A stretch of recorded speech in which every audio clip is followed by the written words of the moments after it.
Welcome back to Sulochana education. First semester subject accounting for management subject unit 4 problems ఈ వీడియోలో explain చేయడం జరుగుతుంది. Already unit 1, unit 2, unit 3 problems upload చేయడం జరిగింది. And మీకు వీడియోస్ యూస్ఫుల్ అనిపిస్తే సబ్స్క్రైబ్ చేయండి, లైక్ చేయండి, కామెంట్ చేయండి, మీ ఫ్రెండ్స్కి షేర్ చేయండి. అండ్ ఈ సబ్జెక్టుకి సంబంధించిన థియరీ క్వశ్చన్స్ కూడా అప్లోడ్ చేయడం జరుగుతుంది. ఆ థియరీ క్వశ్చన్స్ యొక్క పీడిఎఫ్ అనేది టెలిగ్రామ్ ఛానల్లో పెట్టడం జరుగుతుంది, అకౌంటింగ్ ఫర్ మేనేజ్మెంట్ సబ్జెక్టుకి సంబంధించినవి. సో మీరు టెలిగ్రామ్ ఛానల్ని సబ్స్క్రైబ్ చేయండి. సులోచన ఎడ్యుకేషన్ అని ఉంటుంది. సో గ్యాప్ అనేది ఉండదు, సులోచన ఎడ్యుకేషన్ అని ఉంటుంది. ఈ 2 లెటర్స్ మధ్య గ్యాప్ ఉండదు. సో మొత్తం కలిపి ఉంటుంది. సో మీకు సబ్స్క్రైబ్ చేసుకోవాల అనుకున్న వాళ్ళు సబ్స్క్రైబ్ చేసుకోండి. అండ్ లింక్ అనేది డిస్క్రిప్షన్లో ప్రొవైడ్ చేయడం జరుగుతుంది, టెలిగ్రామ్ ఛానల్ యొక్క లింక్. సో అక్కడ డిస్క్రిప్షన్ బాక్స్లో చెక్ చేయండి. సో ఈ వీడియోలో వచ్చేసరికి యూనిట్ 4 ప్రాబ్లమ్స్ ఎక్స్ప్లెయిన్ చేయడం జరుగుతుంది. యూనిట్ 4 ప్రాబ్లమ్స్ వచ్చేసరికి మనకు క్యాష్ ఫ్లో స్టేట్మెంట్ మీద ఉంటాయి. క్యాష్ ఫ్లో స్టేట్మెంట్లో 2 మెథడ్లు ఉంటాయి, డైరెక్ట్ మెథడ్ ఉంటుంది, ఇండైరెక్ట్ మెథడ్ ఉంటుంది. మనకు సమ్ములో cash receipts from customers, paid to suppliers ఈ రకంగా వచ్చినప్పుడు డైరెక్ట్ మెథడ్ ఫాలో కావాల్సి వస్తుంది. ఈ రకంగా రానప్పుడు మనం ఇండైరెక్ట్ మెథడ్ ఫాలో కావాల్సి ఉంటుంది. సో డైరెక్ట్ మెథడ్ ఫస్ట్ నేను డైరెక్ట్ మెథడ్ గురించి కాదు కానీ ఇండైరెక్ట్ మెథడ్ గురించి చూపించబోతున్నాను. చూడండి, డైరెక్ట్ మెథడ్, ఇండైరెక్ట్ మెథడ్ అంటే ఏం లేదు. ఫస్ట్ వచ్చేసి మనకు ఇందులో 3 యాక్టివిటీస్ ఉంటాయి, operating activities, investment activities and last one financing activities ఉంటుంది. సో ఫస్ట్ ఆపరేటింగ్ యాక్టివిటీస్ ఉంటాయి. ఆపరేటింగ్ యాక్టివిటీస్లో first net profit before tax ఇక్కడ రాసుకోవాల్సి ఉంటుంది. ఇందులో మనం ఏమేమి యాడ్ చేయాలంటే ఏవైతే నాన్ ఆపరేటింగ్ ఎక్స్పెన్సెస్ ఉంటాయో అవి యాడ్ చేయాల్సి ఉంటుంది. ఒక నాన్ ఆపరేటింగ్ ఎక్స్పెన్సెస్ అంటే it means depreciation, goodwill written off, preliminary expenses, interest expenses, loss and sale, provision for dividend, provision for taxation, loss and sale of assets. So ఇవన్నీ add చేయాల్సిందే. మామూలుగా అయితే మనం ఇవన్నీ ఏం చేస్తాం, డిప్రిసియేషన్లు ఇవన్నీ కూడా లాసులు, డివిడెంట్లు పే చేసినవి, ప్రావిజన్ ఫర్ ఇంట్రెస్ట్ ఇవన్నీ కూడా మామూలుగా మనం మైనస్ చేస్తాం, ఇవన్నీ ఎక్స్పెన్సెస్ కదా. కానీ క్యాష్ ఫ్లో ఫ్రమ్ ఆపరేటింగ్ యాక్టివిటీస్లో మాత్రం నెట్ ప్రాఫిట్కి యాడ్ చేయాల్సి ఉంటుంది. ఓకే, నెట్ ప్రాఫిట్కి యాడ్ చేయాల్సి వస్తుంది క్యాష్ ఫ్లో స్టేట్మెంట్లో. మామూలుగా అయితే ఇవన్నీ మనం మైనస్ చేస్తాం కదా, these are all the expenses. But ఇక్కడ వచ్చేసరికి మనం ఏం చేస్తామంటే depreciation, goodwill written off, so ఇవన్నీ కూడా మనం యాడ్ చేస్తాం. ఏవైతే ఎక్స్పెన్సెస్ ఉంటాయో అవి యాడ్ చేస్తాం, ఏవైతే ప్రాఫిట్స్ ఉంటాయో అవి మైనస్ చేస్తాం. Interest income, dividend income, profit and sale of. ఇప్పుడు మనకు పిఎన్ఎల్ అకౌంట్ ఉంది కదా, పిఎన్ఎల్ అకౌంట్ డెబిట్ సైడ్ ఏముంటాయి, నాన్ ఆపరేటింగ్ ఎక్స్పెన్సెస్ అంటే ఇవన్నీ ఉంటాయి కదా. ఇది ఒక్కటే యాడ్ అవుతుంది, గుడ్ విల్ రిటర్న్ ఆఫ్ ఒకటి, మిగిలినవన్నీ అక్కడ ఉండేటివే కదా ఎక్స్పెన్సెస్ అన్నీ, ఇవన్నీ యాడ్ చేస్తాం. Less profit and sale of investments, interest income, dividend ఇవన్నీ పిఎన్ఎల్ అకౌంట్లో క్రెడిట్ సైడ్ ఉంటాయి కదా. సో ఇవన్నీ కూడా మేనేజ్ చేస్తాం. ఏవైతే ఎక్స్పెన్సెస్ ఉన్నాయో అవి యాడ్ చేస్తాం, నెట్ ప్రాఫిట్కి ఏవైతే ప్రాఫిట్స్ ఉన్నాయో అవి మైనస్ చేస్తాం. ఆ రకంగా చేస్తే మనకు వచ్చేది ఏంటంటే operating profit before working capital changes. So operating profit before working capital changes వస్తుంది. ఏం లేదు, నెట్ ప్రాఫిట్కి యాడ్ చేయాలా, మైనస్ చేయాలా, ఎక్స్పెన్సెస్ యాడ్ చేయాలా, ప్రాఫిట్స్ మైనస్ చేయాలా. మనకు బిఫోర్ వర్కింగ్ క్యాపిటల్ చేంజెస్ కంటే ముందర ఆపరేటింగ్ ప్రాఫిట్ వస్తుంది. నెక్స్ట్ ఏం చేయాలంటే మన కరెంట్ అసెట్స్, కరెంట్ లయబిలిటీస్ ఉంటాయి కదా. కరెంట్ అసెట్స్ ఏమంటారు, డిక్రీజ్ అవుతుంటే ప్లస్ చేయాలా. ఓకే, కరెంట్ అసెట్స్ వచ్చేసరికి డిక్రీజ్ అవుతుంటే ప్లస్ చేయాలి, దీనికి ఆపోజిట్ అనేది ఇంక్రీజ్ అవుతుంటే మైనస్ చేయాలి. సో నెక్స్ట్ కరెంట్ లయబిలిటీస్ అనేటివి ఆపోజిట్ ఉంటుంది. ఇప్పుడు కరెంట్ అసెట్స్ డిక్రీజ్ అవుతుంటే మనం ఏం చేసినాం, ప్లస్ చేసినాం కదా. కరెంట్ లయబిలిటీస్ డిక్రీజ్ అవుతుంటే మైనస్ చేయాలి. ఇప్పుడు కరెంట్ అసెట్స్ ఇంక్రీజ్ అవుతుంటే మైనస్ చేసినాం కదా. ఇప్పుడు కరెంట్ లయబిలిటీస్ అనేది ఇంక్రీజ్ అవుతుంటే మనం ప్లస్ చేయాల్సి ఉంటుంది. ఒక కనెక్షన్ ఒక్కటి గుర్తుపెట్టుకోండి మీరు, కరెంట్ అసెట్స్ డిక్రీజ్ చేస్తే ప్లస్ చేస్తున్నాం, అదే కరెంట్ లయబిలిటీస్ ఏం చేస్తాం, దీనికి ఆపోజిట్ మైనస్ చేస్తున్నాం డిక్రీజ్ అయితే. నెక్స్ట్ కరెంట్ అసెట్స్ డిక్రీజ్ అయితే ప్లస్ చేస్తున్నాం కదా. సో కరెంట్ అసెట్స్ ఇంక్రీజ్ అయితే దీనికి ఆపోజిట్ మైనస్ చేస్తున్నాం. సో మైనస్ చేస్తున్నాం కాబట్టి నెక్స్ట్ కరెంట్ లయబిలిటీస్ ఇంక్రీజ్ అయితే, కరెంట్ అసెట్స్ ఇంక్రీజ్ అయితే మైనస్ చేస్తున్నాం కదా. అప్పుడు దీనికి ఆపోజిట్ కరెంట్ లయబిలిటీస్ ఇంక్రీజ్ అయితే దీనికి ఆపోజిట్ ప్లస్ చేయాల్సి ఉంటుంది. ఒక్కటి గుర్తుపెట్టుకొని ఆలోచించుకోండి, ఇవి రెండు గుర్తుపెట్టుకొని దీనికి ఆపోజిట్ చేయండి. కరెంట్ అసెట్స్ డిక్రీజ్ అయితే ప్లస్, కరెంట్ అసెట్స్ మైనస్ అయితే ఇంక్రీజ్ అయితే మైనస్ చేయాలి. దీనికి ఆపోజిట్ కరెంట్ లయబిలిటీస్ ఇది వచ్చింది అనుకో, దీనికి ఆపోజిట్ కరెంట్ లయబిలిటీస్ ఈ రకంగా పెరిగింది అనుకో, దీనికి ఆపోజిట్ ఇది వస్తుంది. సో ఇక్కడ మనం చూసుకోవాలి, అదో డిక్రీజ్ అంటే యాడ్ చేసినాం, ఇవన్నీ assets current assets, డేటార్స్, stocks, bills, receivables with in 1 yearలో ఉండేటివి ఇవి. సో ఒక్కోసారి డిక్రీజ్ అడుగుతారు, స్లాష్ ఇంక్రీజ్. సో ఇవన్నీ కూడా కరెంట్ అసెట్స్ కాబట్టి డిక్రీజ్ అయినప్పుడు ప్లస్ చేయాలి, ఇక్కడ ఇంక్రీజ్ అయితే మైనస్ చేయాల్సి ఉంటుంది. నెక్స్ట్ ఇక్కడ చూడండి, ఇవన్నీ అయిపోయినాయి. ఇప్పుడు అప్పులు చూడండి, ఇవి లయబిలిటీస్, కరెంట్ లయబిలిటీస్ చూడండి. ఇంక్రీజ్ అయితే ఏం చేస్తున్నాం మనము, సో డిక్రీజ్ అయితే యాడ్ చేసినాం కదా, ఇంక్రీజ్ అయితే మైనస్ చేయాలి. ఓకే, ఇంక్రీజ్ అయితే మైనస్ చేస్తున్నాం కాబట్టి డిక్రీజ్ వస్తే ప్లస్ చేయాలి. ఓకే, ఇది అనేది ఈజీ. ఒకటి గుర్తుపెట్టుకోండి, ఒకటి కరెంట్ అసెట్స్ డిక్రీజ్ అయితే ప్లస్ చేస్తాం, కరెంట్ అసెట్స్ ఇంక్రీజ్ అయితే మైనస్ చేస్తాం కదా. సో ఇక్కడ ఏం జరుగుతుంది, ఇంక్రీజ్ అవుతుంది అనుకో కరెంట్ లయబిలిటీస్, ఇది కదా, దీనికి ఆపోజిట్ ప్లస్ చేయండి. సో కరెంట్ లయబిలిటీస్ డిక్రీజ్ అవుతుంటే ప్లస్ కదా, కరెంట్ లయబిలిటీస్ డిక్రీజ్ అవుతుంటే దీనికి ఆపోజిట్ ఇది మైనస్ పెట్టుకోవాలనేది ఒకటి గుర్తుపెట్టుకోండి. ఓకే, నెక్స్ట్ వచ్చేసి ఇది వచ్చేసి క్యాష్ జనరేటెడ్ ఫ్రమ్ ఆపరేషన్స్. ఇది ఏంటంటే క్యాష్ ఫ్లో ఫ్రమ్ నెక్స్ట్ ఇంకా ఇన్కమ్ ట్యాక్స్ పెయిడ్ అనేది మైనస్ చేయాల్సి ఉంటుంది. ఇది అనేది మనం ఇక్కడ కూడా మైనస్ చేసుకోవచ్చు. ఎక్కడంటే ఇక్కడ ఇన్కమ్ ట్యాక్స్ పెయిడ్ అనేది ఇక్కడ కూడా మైనస్ చేసుకోవచ్చు, ఇక్కడ. సో కాబట్టి మీరు లేదంటే ఇక్కడ కూడా లెస్ ఇన్కమ్ ట్యాక్స్ పెయిడ్ అని ఇక్కడ మైనస్ చేయొచ్చు, అక్కడ కాకపోయినా. సో నెక్స్ట్ వచ్చేసి నెట్ క్యాష్ ఫ్లో ఫ్రమ్ అంటే cash flow from operating activities వచ్చింది. సో నెక్స్ట్ వచ్చేసి ఇన్వెస్టింగ్ యాక్టివిటీస్ అంటే రెండే ఉంటాయి, పర్చేజులు, సేల్స్లు. సో అవి మాత్రమే వస్తాయి. Next interest received, dividend received ఇవన్నీ ఇక్కడ రాసినారు, కానీ ఇవన్నీ కూడా మనము ఇంట్రెస్ట్ రిసీవ్డ్, డివిడెంట్ రిసీవ్డ్ అనేది ఇటు సైడ్ రాసుకోవచ్చు. ఇవన్నీ ఏవైతే రిసీవ్ చేసుకుంటామో ఇక్కడ రాసుకుంటున్నాం కదా, interest received, dividend received. So ఈ కాలమ్స్లో కూడా రాసుకోవచ్చు, కాబట్టి మనము ఇవేం అవసరం లేదు. నెక్స్ట్ పర్చేజులు, సేల్స్లు ఉంటాయి, ఫిక్స్డ్ అసెట్లు ఉంటాయి. ఓకే, ఇన్వెస్టింగ్ అంటేనే ఫిక్స్డ్ అసెట్లు అంటే అసెట్లు ఉంటాయి, ఏమంటారు ఫిక్స్డ్ అసెట్స్. ఈ కరెంట్ అసెట్స్ కదా, లాంగ్ టర్మ్ అసెట్స్ ఉంటాయి. సో లాంగ్ టర్మ్ అసెట్స్ బయింగ్లు, సెల్లింగ్లు ఇక్కడ ఉంటాయి ఇన్వెస్టింగ్ యాక్టివిటీస్లో. ఇక్కడ నెక్స్ట్ ఇక్కడ మనం చూడండి, ఇవి రెండు అక్కడ రాసుకున్నాను కదా, ఇన్కమ్ ట్యాక్స్ పెయిడ్ ఒకటి ఇక్కడ మైనస్ చేస్తాం, లేదంటే ఇన్కమ్ ట్యాక్స్ పెయిడ్ని కూడా మనము ఇవన్నీ యాడ్ చేస్తాం కదా ఎక్స్పెన్సెస్, ఇవేమో ప్రాఫిట్లు మైనస్ చేస్తాం కదా. ఇక్కడ ఇంట్రెస్ట్ రిసీవ్డ్, డిస్కౌంట్ రిసీవ్డ్ ఇక్కడ మైనస్ చేసిస్తే అయిపోతుంది. ఇవి రెండు ఇక్కడ ఏం రాయాల్సిన అవసరం లేదు. ఈ ఇన్కమ్ ట్యాక్స్ పెయిడ్ కూడా మనము ఇక్కడ చూడండి. నెక్స్ట్ వన్ వచ్చేసి cash flow from financing activities కదా. ఇక్కడ ఏముంటాయంటే ఫైనాన్స్ అంటే ఏంది, ఎక్కడి నుంచి ఫైనాన్స్ తెచ్చుకుంటాం, షేర్స్ నుంచి, డిబెంచర్స్ నుంచి మనం అప్పు తెచ్చుకుంటాం కదా. ఇవేమో ఓనర్స్ ఆఫ్ ద కంపెనీ, ఇవేమో క్రియేటర్స్ ఆఫ్ ద కంపెనీ. వీటికి సంబంధించినవి ఇక్కడ ఉంటాయి. సో మనం ఈ ఇంట్రెస్ట్ పెయిడ్, ఇన్కమ్ ట్యాక్స్ పెయిడ్లు కావాలంటే ఇక్కడ కూడా రాసుకోవచ్చు, అదో interest paid, income tax paid. So కానీ ఇవి రాసుకునేటప్పుడు ఇవి మైనస్ చేసేటివి కదా పెయిడ్లు, బ్రాకెట్ పెట్టుకోవాలి. సో ఇక్కడనే అవసరం లేదు, ఇక్కడ చేసుకోవచ్చు. డివిడెంట్లు పెయిడ్, ఇంట్రెస్ట్లు పెయిడ్లు. ఓకే, ఇది ప్రొఫార్మా ఇట్లుంటుంది. సమ్ చూద్దాం మనము, ఈ రకంగా ఉంటుంది. ఫస్ట్ ఒక సమ్ చూస్తే మీకు క్లారిటీ వస్తుంది. చూడండి, మనకు ఫస్ట్ నేను ఇండైరెక్ట్ మెథడ్ చెప్తున్నాను, ఇంకా డైరెక్ట్ మెథడ్లోకి వెళ్ళలేదు. ఇక్కడ చూడండి, ఈ రకంగా ఉంటుంది. షేర్ క్యాపిటల్ రిజర్వ్స్ ఇవన్నీ కూడా ఉంటుంది. ఫస్ట్ స్టెప్ ఏంది, cash flow from operating activities. First step ఏంది, నెట్ ప్రాఫిట్. నెట్ ప్రాఫిట్ ఎక్కడుంది చూడండి, నెట్ ప్రాఫిట్ అంటే P&L అకౌంట్. ఇందులో నుంచి ఇది మైనస్ చేయాలా, మైనస్ చేస్తే వచ్చింది నెట్ ప్రాఫిట్ అవుటర్ కాలంలో వేయాలా. సో ప్రొఫార్మ్ వచ్చేసి cash flow statement in the books of for the year ended అని రాయాలా, పర్టికులర్స్ అమౌంట్. ఓకే, ఇది రాసినాం. నెక్స్ట్ ఏంది, adjustment for non cash non operating expenses. ఇది రాసిన ఒకటే, రాయకపోయినా ఒకటే. రాస్తే రాయండి, యాడ్ అని రాసేసినా అయిపోతుంది. Okay, adjustments for non cash non operating చెప్పినా కదా, నాన్ ఆపరేటింగ్వే వస్తాయి అన్న, వీటికి యాడ్ చేస్తారు నెట్ ప్రాఫిట్ కన్నా. ఇక్కడ ప్రొఫార్మా నాన్ ఆపరేటింగ్ ఎక్స్పెన్సెస్ అన్నీ ఇవన్నీ యాడ్ చేస్తాము. ప్రాఫిట్లో ఏమో నాన్ ఆపరేటింగ్ ఎక్స్పెన్సెస్ యాడ్ చేస్తాం, ప్రాఫిట్లో ఏమో మైనస్ చేస్తాం. ఇక్కడ మీరు ఒక పని చేయాలా, ఈ క్యాష్ ఫ్లో స్టేట్మెంట్ చేసే కంటే ముందర మీరు ఒకటి ఏం చేస్తారంటే, ఇక్కడ ఏమేమి ఉన్నాయో ముందే చూసుకోండి. అడ్జస్ట్మెంట్లో కనెక్షన్ ఏమున్నాయని, అడిషనల్ డీటెయిల్స్ కనెక్షన్ ఏమేమి ఉన్నాయో ఒకసారి చూసుకోండి. వీటికి సంబంధించిన అకౌంట్స్ ప్రిపేర్ చేయాల్సి ఉంటుంది.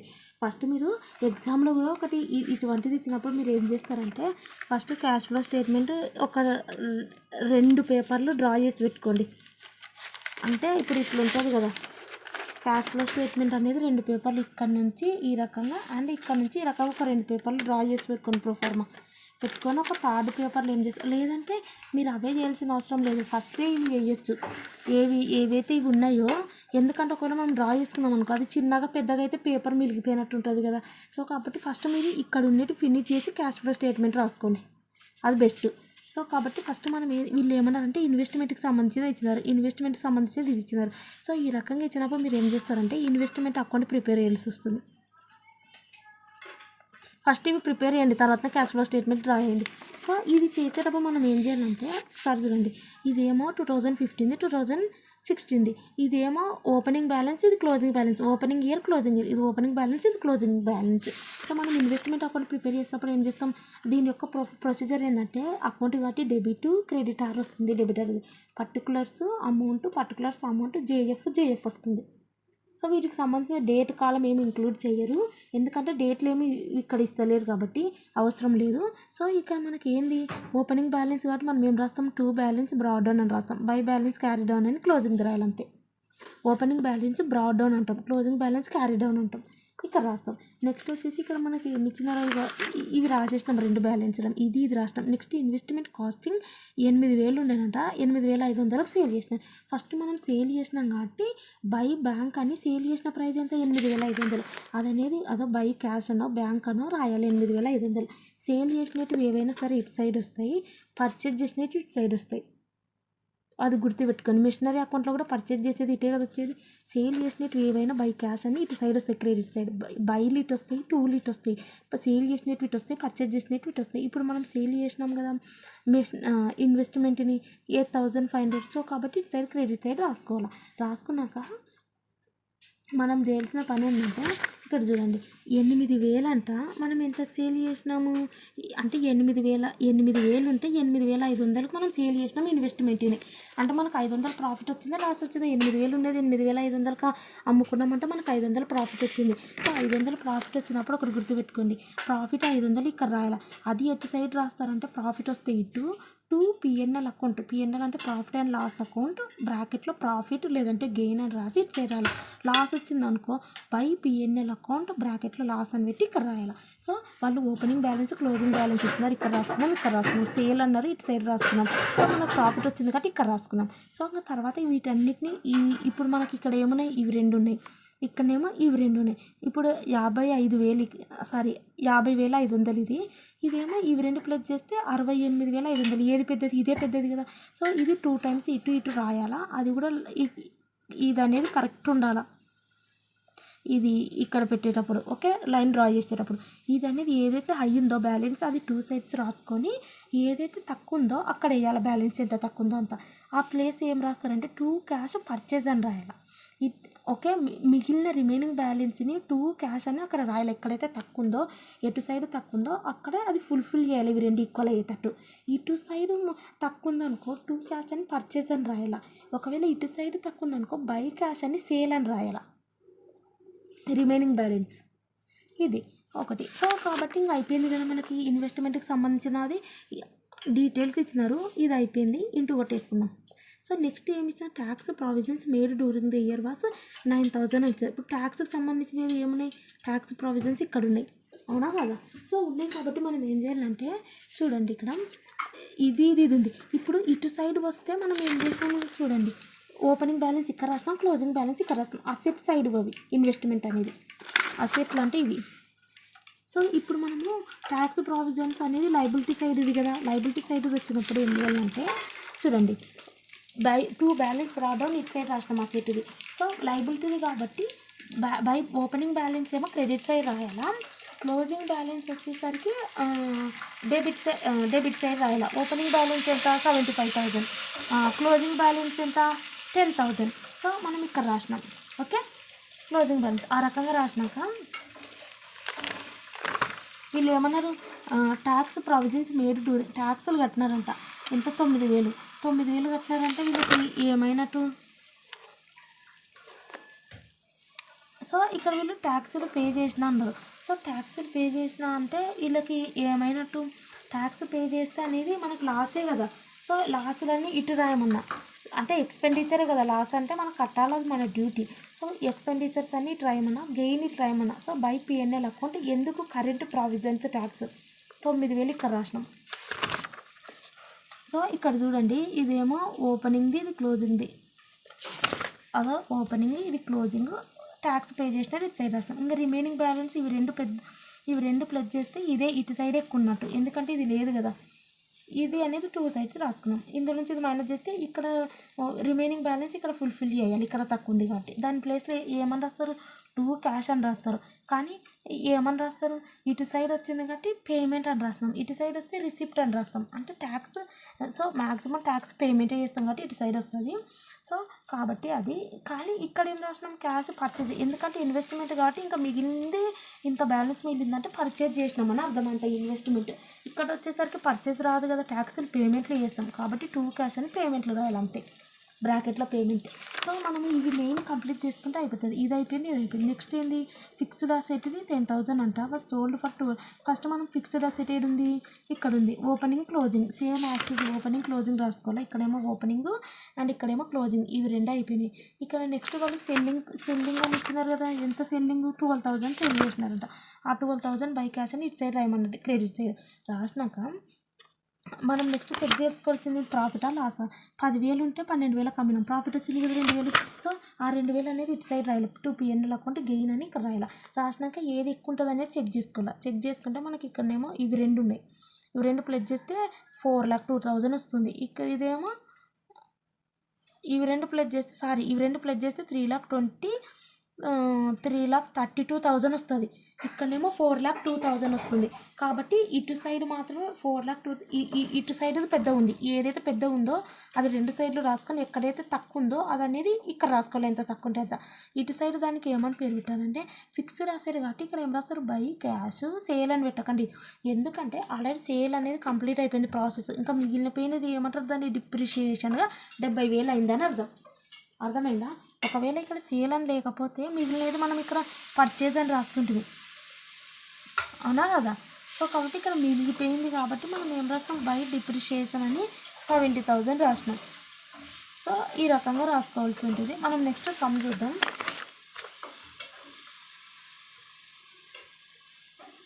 నెక్స్ట్ వచ్చేసి ఇక్కడ చూడండి, cash flows from operating activities. So ఇందులో ఫస్ట్ వన్ ఏంది, నెట్ ప్రాఫిట్. ఇక్కడ మనము ఇందులోంచి ఇది మైనస్ చేస్తే 12,000 వస్తుంది.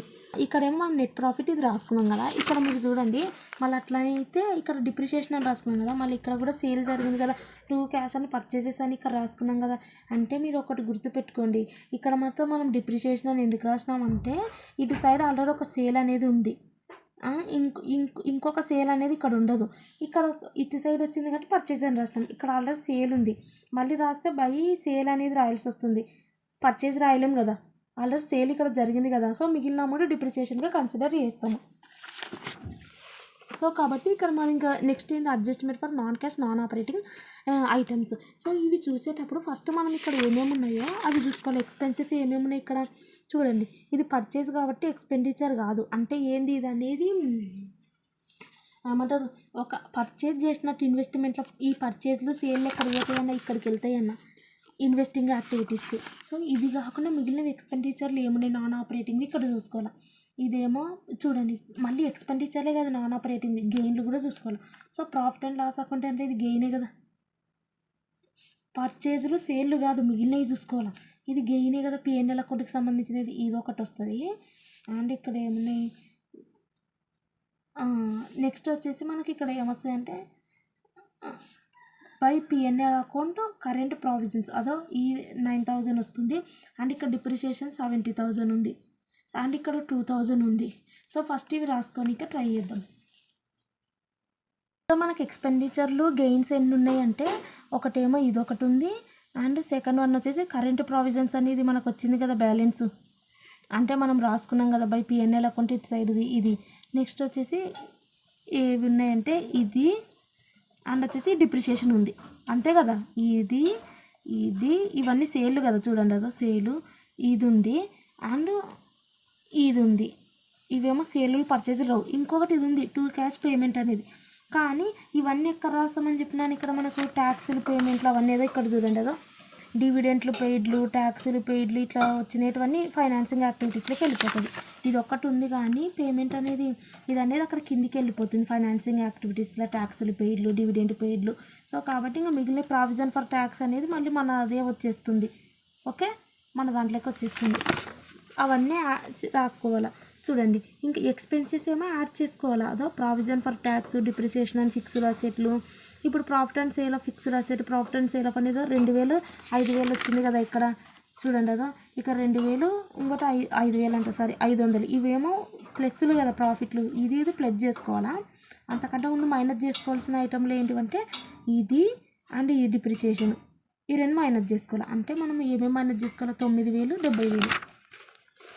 చూడండి 9000, 70000 ఏమో మైనస్ అంటే యాడ్ చేసుకోవాలి ఎక్స్పెన్సెస్. సో ఈ 9000, 70000 ఏమో ఎక్స్పెన్సెస్ యాడ్ చేసుకోవాలి. రెండేమో ఇవి ప్రాఫిట్లో వచ్చినాయి కదా, ఇవి రెండు మైనస్ చేసుకోవాలి. మైనస్ చేసుకునేటివి బ్రాకెట్ పెట్టాలా, ఇవి రెండు. నెక్స్ట్ ఇక్కడ మనం ఒక్కటి మిగిలింది కదా 10000. ఆ 10000 ఏంటంటే ఇక్కడ చూడండి, general reserves, good will written of ఇటువంటివి వచ్చినప్పుడు ఇది చూస్తే ఎంత బ్యాలెన్స్ మనకు గ్యాప్ ఉంది, 10,000 ఉంది. సో ఆ 10,000 అనేది రిటర్న్ ఆఫ్ అనేది ఇక్కడ యాడ్ చేయాల్సి ఉంటుంది. ఇక్కడ ఉంది కదా ప్రో ఫార్ములా కదా, good will written off, preliminary expenses return off, general reserve written of, ఇవి వచ్చినప్పుడు మనం చూసుకోవాలి. అదొకటి ఇన్ఫర్మేషన్ చూసుకోవాలి. మనకి ఇక్కడ జనరల్ రిజర్వ్ ఉందా, లేదా గుడ్ విల్ ఇటు సైడ్ వస్తుంది అది ఉందా, ప్రిలిమినరీ ఎక్స్పెన్సెస్ ఉన్నాయా, అవి ఉంటే ఆ వాటి యొక్క డిఫరెన్స్ కూడా మనం యాడ్ చేసుకోవాల్సి ఉంటుంది. ఓకే, మనం ఈ రకంగా చేసుకోవాలి. సో మొత్తానికి ఈ రకంగా మనం యాడ్ చేసుకోవాలి కొన్ని అండ్ మైనస్ చేసుకోవాలి. సో ఇది అనేది ఇట్లుంది కదా కన్ఫ్యూజన్గా. ఏం చేస్తారంటే మీరు ఫస్ట్ ఏమో 10,000 ఉంది, ఇక్కడ ఏం రాస్తారంటే ఇక్కడనేమో 10,000 ఉందా, అండ్ ఇక్కడనేమో మనకు డిప్రిసియేషన్ 70,000 వచ్చిందా, అండ్ ఇక్కడనేమో ప్రావిజన్ ఫర్ ట్యాక్స్ ఏమో 9,000 వచ్చిందా, ఇవి ఏమో 2050 అని వచ్చినాయి. ఈ రకంగా వచ్చినప్పుడు ఇవి మైనస్లు కాబట్టి ఈ రకంగా పెట్టినాము. పెట్టి ఇది ఒక పెట్టేసి ఈ 3ని ప్లస్ చేసి ఇవి రెండింటిని మైనస్ చేయండి. మైనస్ చేసి ఇక్కడ వేయండి. వీళ్ళు చెప్పినట్టు ఇక్కడ ఈ రకంగా ఇక్కడ అవసరం లేదు. ఈ 3 ప్లస్ చేయండి. చేసినాక ఇవి మైనస్ అంటేనే ఈ ఇండికేషన్ అనమాట. ఈ రెండింటి మైనస్ చేసి అవుటర్ కాలంలో వేసేసేయండి. ఇట్లా అని ఇక్కడ అవుటర్ కాలంలో వేసినాక ఇక్కడ ఉన్నది ప్లస్ చేయండి, ఇది వస్తుంది. ఓకే, ఆ రకంగా చేసినాక ఇదేంటి adjustment operating profit before working capital changes అవి. సో నెక్స్ట్ ఏం చెప్పినాను, adjustment for changes in. Next ఇవంతా కూడా మీరు రాయాల్సిన అవసరం లేదు, డైరెక్ట్ కూడా యాడ్ డిక్రీజ్లు ఇవి రాసుకోవచ్చు. మెయిన్ ఇక్కడ ఆపరేటింగ్ ప్రాఫిట్ చేంజెస్ అనేది రాసుకోవాలి. నెక్స్ట్ వచ్చేసి ఏంటంటే కరెంట్ అసెట్స్, కరెంట్ లయబిలిటీస్ చూసుకోవాలి. కరెంట్ అసెట్స్, కరెంట్ లయబిలిటీస్ అంటే ఇక్కడ చూడండి ఏమేమి ఉంటాయి. కరెంట్ అసెట్స్ అంటే ఈ రెండేమో లాంగ్ టర్మ్ అసెట్స్, ఇన్వెస్ట్మెంట్ ఒకసారి ఇస్తాం, ఫిక్స్డ్ అసెట్. కరెంట్ అసెట్స్ అంటే విత్ ఇన్ 1 ఇయర్లో స్టాక్లు, డెటార్, రిసీవబుల్ అంటే రిసీవబుల్ అమౌంట్ డెటార్స్. బ్యాంక్ అనేది తీసుకోవద్దు, బ్యాంకు క్యాష్లు అనేది తీసుకోవద్దు, అది లాస్ట్కి అవసరం మనకు. సో కాబట్టి స్టాకు, డెటార్ ఇవి రెండు. నెక్స్ట్ ఇక్కడ ఏమున్నాయి మనకు, ట్యాక్స్ ప్రొవిజన్ అనేది అకౌంట్ చేసినాం కాబట్టి అది తీసుకోవద్దు. ఒకవేళ అకౌంట్ చేసుకోకపోతే తీసుకోవాల్సి ఉంటుంది. అంటే ఇక్కడ చేసినాం కదా సపరేట్ అయిపోయింది దాని పని. సో మనకి ఇక్కడ ఏమున్నాయి, క్రెడిటార్స్ ఉంది, మార్టిగేజ్ లోన్ అంటే ఇది కరెంట్ అసెట్గా, కరెంట్ లయబిలిటీ కాదు, long term liability mortgage loan. So కాబట్టి ఓన్లీ క్రెడిటార్స్ మాత్రమే వస్తుంది అంతే. సో ఇవి మనం ఏం చూసుకోవాలంటే ఇది ఇంక్రీజ్ అవుతుందా, డిక్రీజ్ అవుతుందా. డిక్రీజ్ అవుతుంది. ఎంత డిక్రీజ్ అయింది, 30,000. ఇది ఇంక్రీజ్ అయింది. సో డిక్రీజ్ అయితే కరెంట్ అసెట్ ఏం చేయమని ఆ 30,000ని ప్లస్ చేసుకోవాలా. ఇక్కడ ఇంక్రీజ్ అవుతుంది కాబట్టి ఇది అనేది మైనస్ చేసుకోవాలా. ఇక్కడ చూడండి add decrease in stock 30,000, increase in debtor అవుతుంది కాబట్టి మైనస్ 2,45,000. నెక్స్ట్ క్రెడిటార్ చూడండి, క్రెడిటార్ ఏమవుతుంది, డిక్రీజ్ అవుతుంది. ఈ నుంచి ఇది డిక్రీజ్ అయితే ఏం చెప్పినాను, ఒక ఉదాహరణ కరెంట్ లయబిలిటీ డిక్రీజ్ అయితే అంతకంటే ముందర కరెంట్ అసెట్ ఏమవుతుంది, డిక్రీజ్ అవుతుంది కాబట్టి యాడ్ చేసుకుందాం. దీనికి ఆపోజిట్ ఏంది, లెస్. ఈ రకం పెట్టాలి. పెట్టి ఇందులో నుంచి ఇవి రెండింటిని మైనస్ చేస్తే మనకు మైనస్ వస్తుంది. ఇవి రెండు ఎక్కువ ఉన్నాయి మైనస్లు కాబట్టి ఇది ఇలా పెట్టాలి. ఇందులో నుంచి ఇది మైనస్ చేస్తే మనకి ఎంత వస్తుంది, 1,50,000 బ్రాకెట్తో వస్తుంది, ఎందుకంటే మైనస్ వస్తుంది కాబట్టి. Net cash flow from operating activities first part అయిపోయింది ఇప్పటికి. నెక్స్ట్ చూడండి cash flow from investment act first part అయిపోయాక ఎప్పుడైనా ఏం చేస్తారంటే, ఇప్పుడు ఏం చేయాలంటే ఫస్ట్ పార్ట్ అయిపోయిందని కింద కూడా బ్రాకెట్ ఇట్లా పెట్టేసేయండి. ఇప్పటి వరకు మీదనే పెట్టినాం, కింద పెట్టేయండి ఆడికి అయిపోయిందని, అంటే ఇది వీడికి అయిపోయిందని. నెక్స్ట్ చూడండి cash flow from operating investing activities అంటే సేలులు, పర్చేజ్లు వస్తాయి. ఇక్కడ చూడండి ఎన్ని సేల్స్ ఉన్నాయో, 8,500. ఇప్పుడు చెప్పండి ఇక్కడ మాత్రం అక్కడేమో ఎక్స్పెన్సెస్ యాడ్ చేసి ఇన్కమ్స్ మైనస్ చేసినట్టు ఆపరేటింగ్ యాక్టివిటీస్లో చేసినట్టు ఇక్కడ ఆపోజిట్ ఏమి ఉండదు. సేల్ వస్తే మనకు ప్రాఫిట్ కాబట్టి యాడ్ చేసుకోవాలి, పర్చేజ్ అంటే మనకు లాస్ కాబట్టి మైనస్ చేసుకోవాలి అంతే. ఇక్కడ చూడండి సేల్ ఇది, ఇంకోటి ఏంది ఇదేమో పర్చేజ్ బ్రాకెట్ పెట్టుకోవాలి 18,000కి, సేల్ ఏమో 8,500 అట్నే రాసుకోవాలి. సేల్ ఆఫ్ ఫిక్స్డ్ అసెట్స్ అంటే ఇంకా ఏమున్నాయి, ఇదేమో పేమెంట్, ఇది ప్రావిజన్ ఫర్ టాక్సేషన్, ఇంకా ఇక్కడ లేవు ఏం లేవు. సో కాబట్టి ఇక్కడ మనకి ఇంకా ఏమన్నా ఉన్నాయా, సేల్ పర్చేజ్ ఇక్కడ ఉంది చూడండి కదా, సేల్ అనేది 12,000. సో అవి. సో ఇంకా నెక్స్ట్ ఇక్కడ కూడా చూసుకోవాలి మనం. ఇప్పుడు మనకేంది లాంగ్ టర్మ్ అసెట్లే చూసుకుంటున్నాం కదా, లాంగ్ టర్మ్ అంటే ఇవి రెండు అకౌంట్లో వేసినాం కాబట్టి అవసరం లేదు, అకౌంట్లో వేయకపోతే అక్కడ కూడా చూసుకోవాలి. నెక్స్ట్ ఇవి చేసుకుంటే ఈ దీంట్లో నుంచి ఈ రెండిట్లో నుంచి ఇది మైనస్ చేస్తే మనకి ఇవి రెండే పెద్దగా ఉన్నాయి కాబట్టి మామూలుగానే వస్తుంది. సో అయిపోయింది కాబట్టి ఇది ఒకటే కిందికి ఇట్లా రాసి investing cash flow from investing activities అని ఇలా బ్రాకెట్ పెట్టాలి. వీటిని కలపొద్దు, ఒకవేళ అదో ఇక్కడ ఉన్నది సపరేటు, ఇక్కడ ఉన్న సపరేట్ పెట్టుకొని, లేదంటే మీరు కంటిన్యూగా కూడా ప్రాసెస్ కావచ్చు, అదేం తప్పు కాదు. అంటే కంటిన్యూగా అంటే ఇప్పుడు ఉదాహరణకి ఇక్కడ ఉందా 1,50,000 ఇది, ఇందులో నుంచి ఇది మైనస్ చేస్తే మనకు ఇంకొకటి వస్తుంది. ఆ రకంగా చేసుకోవచ్చు, లేదంటే separate part A, part B, part C కూడా చేసుకోవచ్చు. ఇప్పుడు ప్రస్తుతానికి అయితే బుక్లో ఆ రకంగానే ఇచ్చినారు, పార్ట్ బి అని, ఇది సపరేట్. తర్వాత అన్నీ యాడ్ చేసుకోవాల్సి ఉంది, ఫస్ట్ నుంచి యాడ్ చేసుకుంటూ వస్తే కూడా చేసుకోవచ్చు, అది మీ ఇష్టం. ఇప్పుడు ఈ ఫైనాన్సింగ్ యాక్టివిటీస్లో ఏమొస్తాయన్న, షేర్స్, బాండ్స్, ఇష్యూలు, రిడెంప్షన్లు వస్తాయన్న. సో నెక్స్ట్ ఇక్కడ మనం చూసుకోవాలి షేర్స్లో అవి ఏమైనా ఉన్నాయా అని. ఇక్కడ ఫస్ట్ ఇటు సైడ్ చూసుకోవాలి ఫైనాన్సింగ్ యాక్టివిటీస్. షేర్ క్యాపిటల్ ఒకవేళ ఇక్కడ ఇంక్రీజ్ అయితే ఇష్యూ అయినట్టు, సమానం ఉంది కాబట్టి ఏం రాదు. సో జనరల్ రిజర్వ్స్ అయిపోయింది ఆల్రెడీ, పిఎన్ఎల్ అకౌంట్ అక్కడ వేసేసినాం స్టార్టింగే కదా, నెట్ ప్రాఫిట్ అయిపోయింది. ఇక్కడ ఇది ఒక్కటి, ఇదేంది ఇక్కడ ఏం లేదు, ఇక్కడ ఇది వచ్చిందంటే అర్థమైంది మార్టిగేజ్ లోన్ ఇక్కడ ఏం లేదు, అంటే ఇక్కడ తీసుకున్నామంటే లోన్ అనేది ఇంక్రీజ్ అయింది, 0 ఉండేది 2,70,000కి ఇంక్రీజ్ అయింది.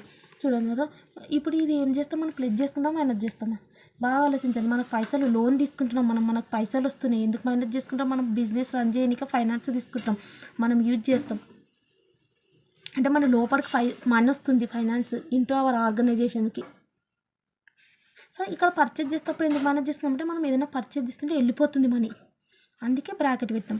సో నెక్స్ట్ అదొకటి రాసినాం, ఇక్కడ ఏం లేవు కదా, ఇక్కడ ఏం లేవు ఇంకా, ఓకే ఇవి కూడా లేవు. ఇక్కడ చూసుకోవాలి ఇంకేమైనా ఉన్నాయని, ఇక్కడ చూసుకుంటే పేమెంట్లు ఏమైనా ఉన్నాయని చూస్తుందో, పేమెంట్ ఇది ఒకటి 74,000 ఉంది. ఈ 74,000 ఏంటిది, పేమెంట్ ఏంటిది, ట్యాక్స్ పెయిడ్.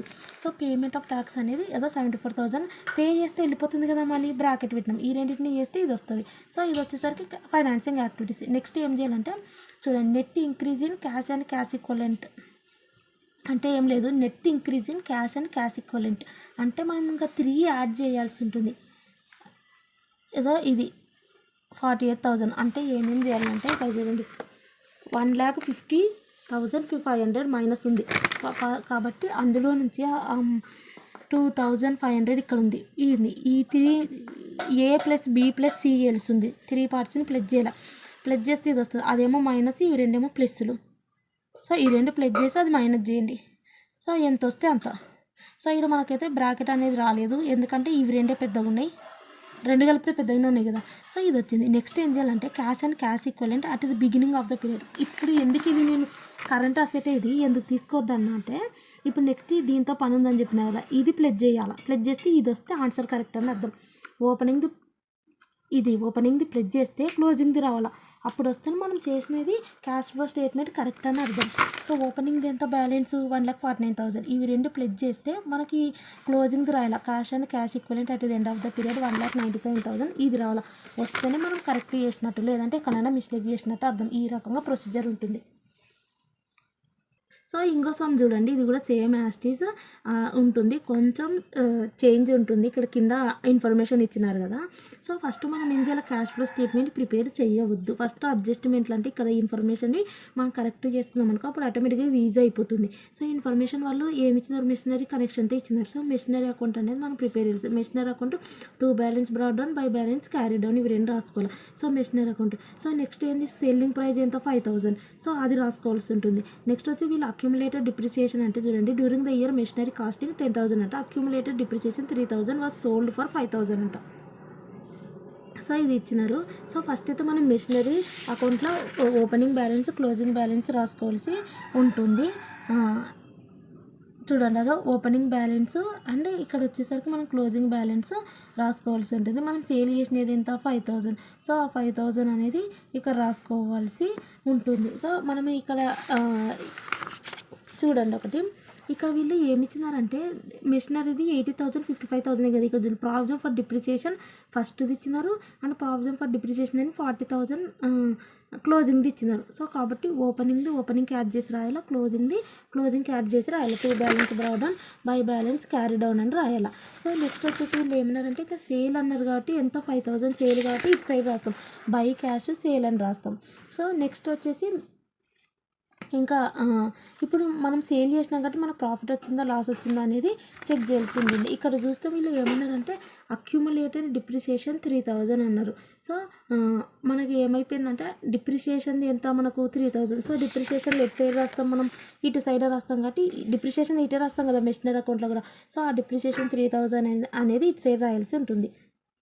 సో మనం ఏం చేయలేదు ఇక్కడ, ఓన్లీ 2 బ్యాలెన్స్ బ్రాడ్ అంటే 2 బ్యాలెన్స్ ఇచ్చినా ప్లెజ్ చేసినాం, క్లోజింగ్ కూడా 2 ఇచ్చినారు కాబట్టి ప్లెజ్ చేసినాం, మెషినరీ సేల్ ఇచ్చినారు కాబట్టి పెట్టేసినాం. సో డిప్రిసియేషన్ ఇచ్చినారు కాబట్టి క్రెడిట్ సైడ్ రాసుకోవాలి కాబట్టి డిప్రిసియేషన్ రాసేసుకున్నాం. సో ఇక్కడ మనకు లాస్ వచ్చిందా ప్రాఫిట్ వచ్చిందా, ఇప్పుడు సేల్ చేస్తే అదే కదా మనం ఇంతసేపు దాకా రాసింది, బై P&L అకౌంటా 2 P&L అకౌంటా ఈ రకంగా రాసి బ్రాకెట్లో లాస్ ప్రాఫిట్ రాసినాం. ఇటు సైడ్ వస్తే ప్రాఫిట్ అని రాసినాం, ఇటు సైడ్ వస్తే లాస్ అని రాసినాం, అంతే కదా చేసినది. ఇప్పుడు లాస్ ప్రాఫిట్ ఎట్లా కనుక్కోవాలంటే ఇక్కడ చూడండి వీళ్ళు ఏమన్నారంటే 10,000 మెషినరీ అంట. అయితే ఇక్కడ చూడండి 10,000 మెషినరీ యొక్క కాస్టింగ్ అన్నారు.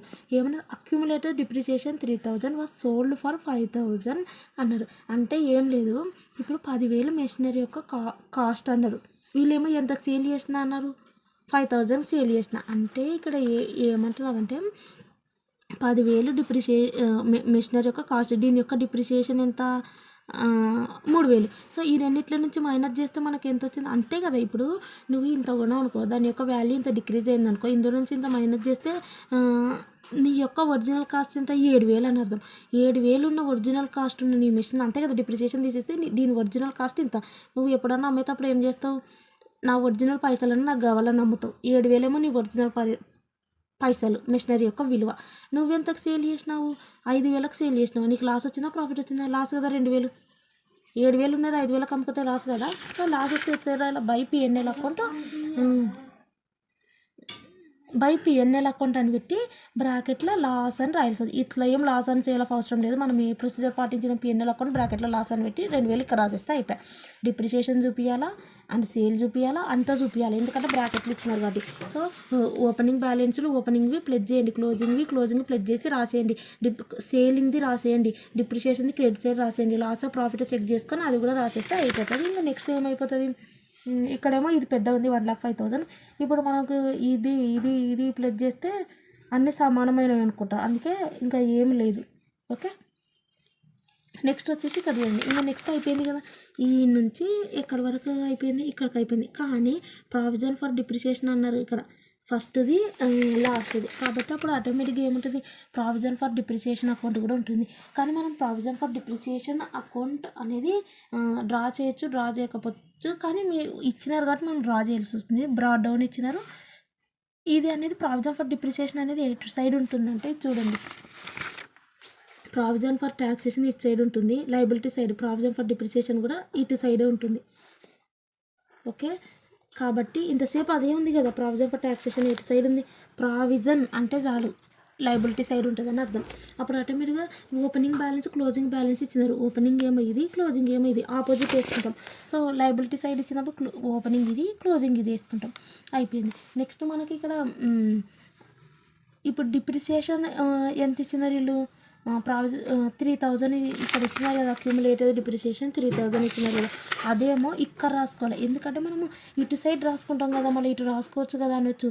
ఇదేమో మనము మెషినరీ అకౌంట్ ప్రిపేర్ చేస్తున్నాం కాబట్టి ఇటు సైడ్ రాసుకున్నాం. వీళ్ళు ఇక్కడ provision for depreciation and depreciation account prepare చేస్తున్నాం కాబట్టి డెబిట్ సైడ్ వస్తుంది. 2 depreciation and machinery sold 3,000. Okay so 2 depreciation and machinery sold ఇటు సైడ్ వస్తుంది. సో ఇంకా నెక్స్ట్ అడ్జస్ట్ చేయాలి, అడ్జస్ట్ చేస్తే మనకి ఏది పెద్దగా ఉంది 43,000 పెద్దగా ఉంది. సో రిమైనింగ్ బ్యాలెన్స్ ఇక్కడ రాయాలి, రాస్తే మనం దాన్ని ఏమంటామంటే by P&L account balancing figure వస్తుంది. ఓకే 18,000. సో ఈ రకంగా. సో సో ఇంకా ఇక్కడ నుంచి మొత్తం అయిపోయింది కదా, ఇంకేమున్నాయి net profit for the year ఇచ్చినారు. సో ఇవి ఇంకా అన్నీ అయిపోయినాయి. ఇంకా నెక్స్ట్ వచ్చేసి ఇక్కడ మనకు వచ్చేసి క్యాపిటల్ అకౌంట్ కూడా వీళ్ళు డ్రా చేసినారు. ఎందుకు క్యాపిటల్ అకౌంట్ కూడా డ్రా చేయాలంటే ఇక్కడ వచ్చేసి మనకి ఇక్కడ చూడండి క్యాపిటల్ వచ్చేసి మనకి ఇక్కడ ఇచ్చినారు. ఇది ఇచ్చి ఇంతవరకు దాంట్లోనే మనకు క్యాపిటల్ అనేది ఇవ్వలేదు. సో షేర్ క్యాపిటల్ ఇచ్చినారు కానీ క్యాపిటల్ మాత్రం ఈ సమానం ఉన్నాయి కదా ఇవి. సో కాబట్టి మనకు అక్కడ అవసరం లేదు. ఇక్కడ వచ్చేసరికి మనకు ఓకే ఇక్కడ క్యాపిటల్ అకౌంట్ ఇచ్చినారు కాబట్టి దీనికి సంబంధించిన కూడా మనం చేయాల్సి ఉంటుంది. ఇది లయబిలిటీ సైడ్ కాబట్టి ఓపెనింగ్ ఇక్కడ క్లోజింగ్ ఇక్కడ రాయాలా. ఇంకోటి ఇక్కడ మనకి ఏం చేయాలంటే క్యాపిటల్ అకౌంట్ అంటే నెట్ ప్రాఫిట్ అనేది క్రెడిట్ సైడ్ రాసుకోవాల్సి ఉంటుంది. అదొకటి గుర్తుపెట్టుకోండి. నెట్ ప్రాఫిట్ అంటే ఇక్కడ ఇచ్చినారు కదా, ఇక్కడ ఇవ్వకపోయినా మీద కూడా ఇచ్చినది మనం డిఫరెన్స్ తీసుకుంటాం కదా, ఆ నెట్ ప్రాఫిట్ అనేది మనం క్రెడిట్ సైడ్ రాసుకోవాల్సి ఉంటుంది. సో రాసుకొని ఇవి రెండింటిని ప్లస్ చేస్తే ఇక్కడ వస్తుంది అండ్ ఇక్కడ వస్తుంది. ఓకే ఇందులో నుంచి ఇది మైనస్ చేస్తే మనకు వచ్చిన అమౌంట్ని ఏమంటే 2 క్యాష్ డ్రాయింగ్స్ అంటాం. సో ఇది వచ్చేసి డ్రాయింగ్స్కి సంబంధించి. సో ఈ రకం మనం చేసుకుంటాం. ఒకసారి చూడండి. సో ఇంకా అయిపోయింది కదా, ఇక్కడ ఇంకా ఏం లేదు. సో ఇక్కడ మనం ఏం చేసినామంటే ఓన్లీ మెషినరీ అకౌంట్ ఒకటి చేసినాము. ప్రావిజన్ ఫర్ డిప్రిసియేషన్ అంటే దానికి సంబంధించింది చేసి ఈ ప్రావిజన్ ఫర్ డిప్రిసియేషన్ చేస్తున్నాం కాబట్టి దీని డిప్రిసియేషన్ అనేది ఇక్కడ రాసుకున్నాం. ఇక్కడ ఎందుకు రాసుకోలేదంటే మెషినరీ అకౌంట్ కాబట్టి ఇక్కడ రాసుకున్నాం. ఇదే ప్రావిజన్ ఫర్ డిప్రిసియేషన్ చేస్తున్నాం కాబట్టి ఈ పేరు అనేది ఇక్కడ రాయొద్దు కాబట్టి ఇదే చేస్తున్నాం కాబట్టి అకౌంట్ ఇటు సైడ్ రాసినాం. అప్పుడు మిగిలినది P&L అకౌంట్ అనుకున్నాం. ఇక్కడ క్యాపిటల్ అకౌంట్ ఎందుకు ప్రిపేర్ చేస్తున్నామంటే అక్కడేమో సేమ్ ఉన్నాయి. ఇక్కడ వచ్చేసి క్యాపిటల్ అకౌంట్ వచ్చేసి లయబిలిటీ సైడ్ కాబట్టి opening the to closing the to, ఇక్కడేమో నెట్ ప్రాఫిట్ అని ఇక్కడ రాస్తాం క్రెడిట్ సైడ్ రాసినాక. అండ్ ఇవి రెండు ప్లస్ చేస్తే ఇది వస్తుంది, ఇది నుంచి మైనస్ చేస్తే ఇది వస్తుంది. దీన్ని డ్రాయింగ్స్ అంటారు, 2 క్యాష్ డ్రాయింగ్స్.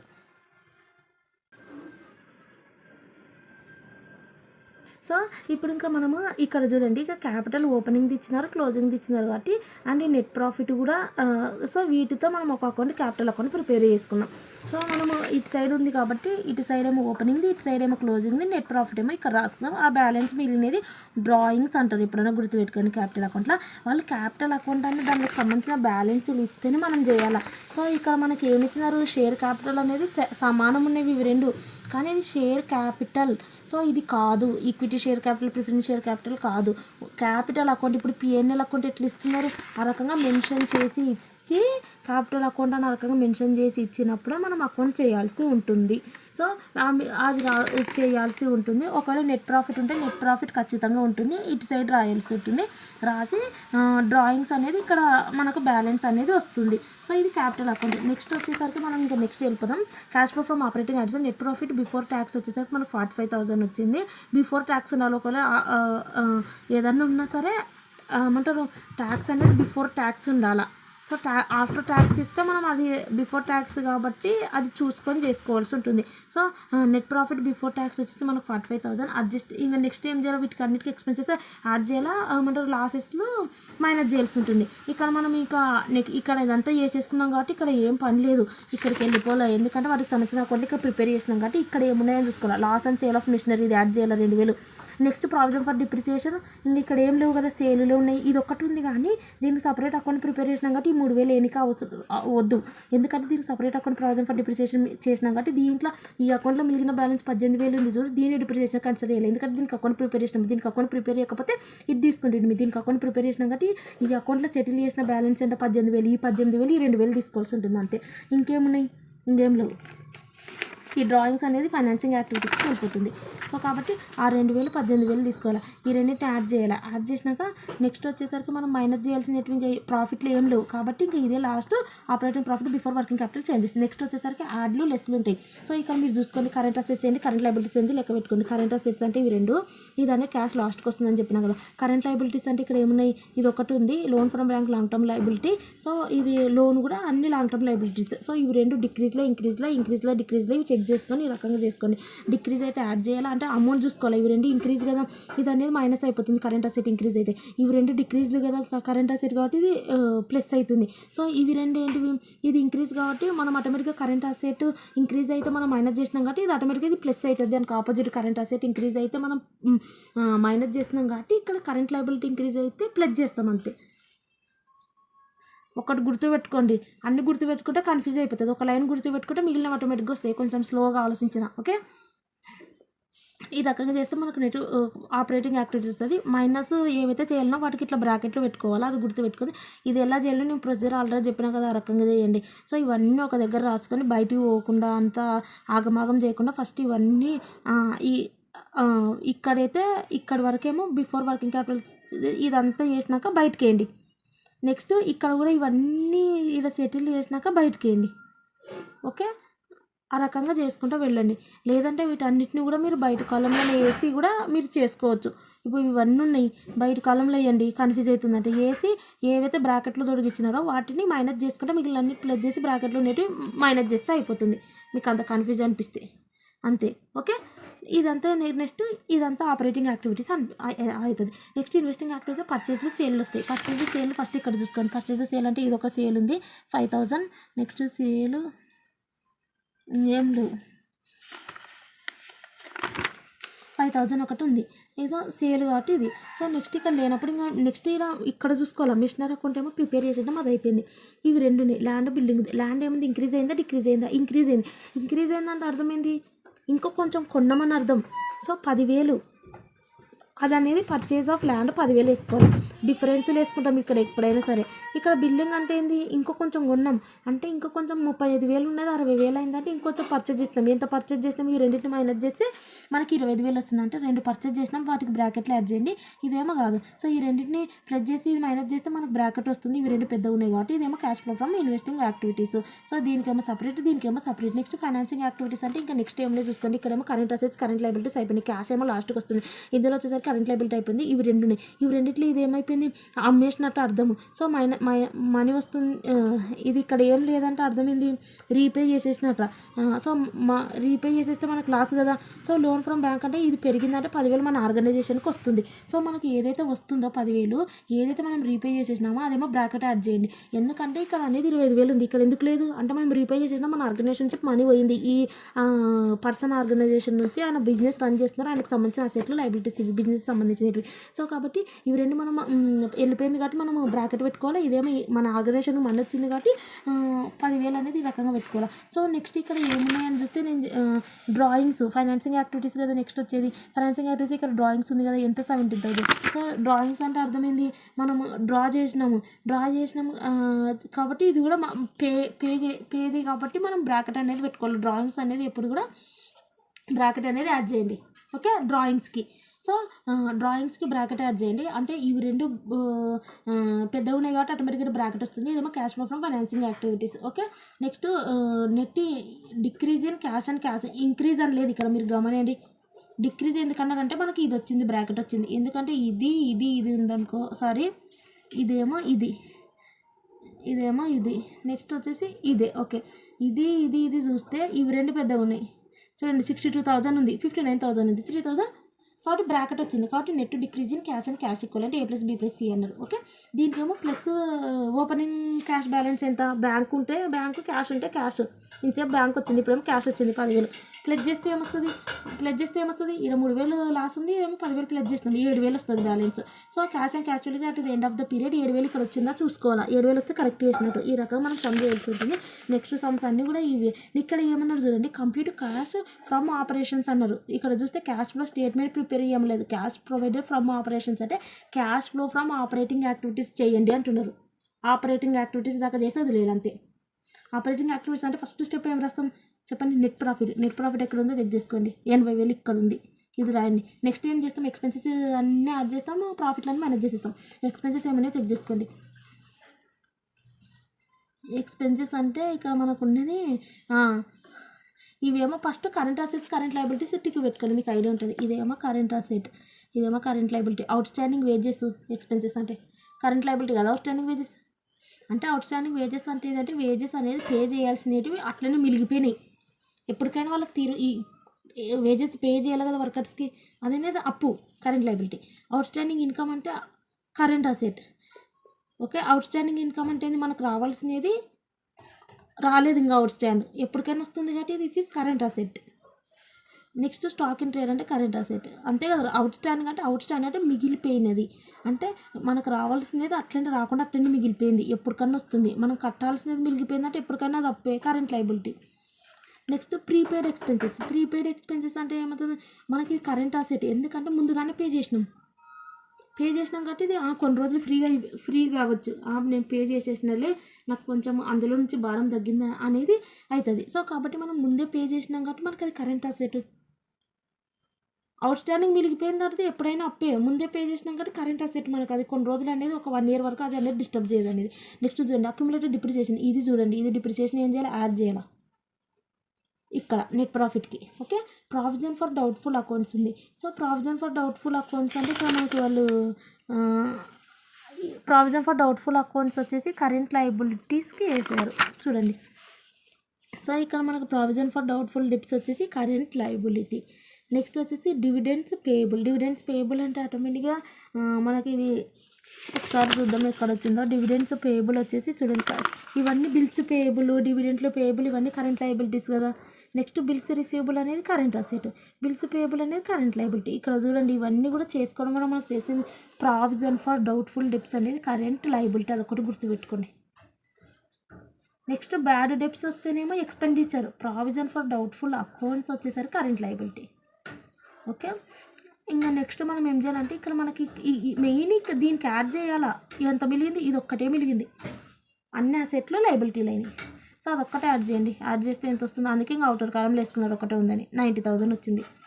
ఇదేంది వర్కింగ్ క్యాపిటల్ బిఫోర్, ఇది చేయడానికి దాన్ని ఏమంటారంటే అడ్జస్ట్మెంట్స్ అని ఏమంటాం కదా. చూడండి before working capital changes. So ఇప్పుడు వర్కింగ్ క్యాపిటల్ చేంజెస్ది యాడ్ చేద్దాం. ఇదంతా కూడా మీరు రాయాల్సిన అవసరం లేదు, main cash flow from operating activity perfect రాసి చేయాలి, ఇక్కడ రాయాలి ఏ అని పెట్టి అంతే. వీటికి యాడ్లు ఇంక్రీజ్లు డిక్రీజ్లు చేసుకోండి. ఇది అనేది ఇంక్రీజ్ ఉందా డిక్రీజ్ ఉందా, ఇంక్రీజ్ ఉంది, మైనస్ చేయాలి కరెంట్ అసెట్ కాబట్టి. సో నెక్స్ట్ వచ్చేసి మీరు ఫస్ట్ అసెట్లు వేయండి, తర్వాత లయబిలిటీస్ వేయండి. ఇది వేస్తారా ఇట్లా అదో ఇంక్రీజ్ ఇన్ కరెంట్ అసెట్లు అని ఫస్ట్ సన్రీ డేటార్స్ అన్ని యాడ్ చేయాలి. సారీ ఇంక్రీజ్ అన్నారు కాబట్టి మనం మైనస్ చేయాల్సి ఉంటుంది. ఇక్కడ ఫస్ట్ ఏంది ఇంక్రీజ్ అన్నారు కాబట్టి మనం మైనస్ చేయాల్సి ఉంటుంది, లెస్. సో కాబట్టి ఇక్కడ ఉన్నది కాకుండా మనం చేసేది చేయండి, ఏమని రాస్తారు, లెస్ ఇంక్రీజ్ ఇన్ డేటార్ అని రాసి ఇది మైనస్ చేయాలి కదా, బ్రాకెట్ అనేది పెట్టండి. ఓకే, ఈ రకంగా చేసుకుంటాను. నెక్స్ట్ ఏంది, లేకపోతే 1 by 1 చేసుకుంటూ పోండి, ఇట్లనే పాటించాల్సిన అవసరం లేదు. ఇంక్రీజ్ ఇన్ డేటా అని రాసినాం. నెక్స్ట్ ఏంది, సన్రీ క్రెడిటర్స్ మనకి ఏమైపోయింది, ఇది డిక్రీజ్ అయింది కాబట్టి మనం కరెంట్ అసెట్ డిక్రీజ్ అయితే యాడ్ చేస్తాం కాబట్టి ఇక్కడ మైనస్ చేయాలి, లెస్. ఓకే, డిక్రీజ్ ఇన్ ఏంటిది అది క్రెడిటర్స్, ఎంత మనకు ఇవి మైనస్ చేస్తే 18,000.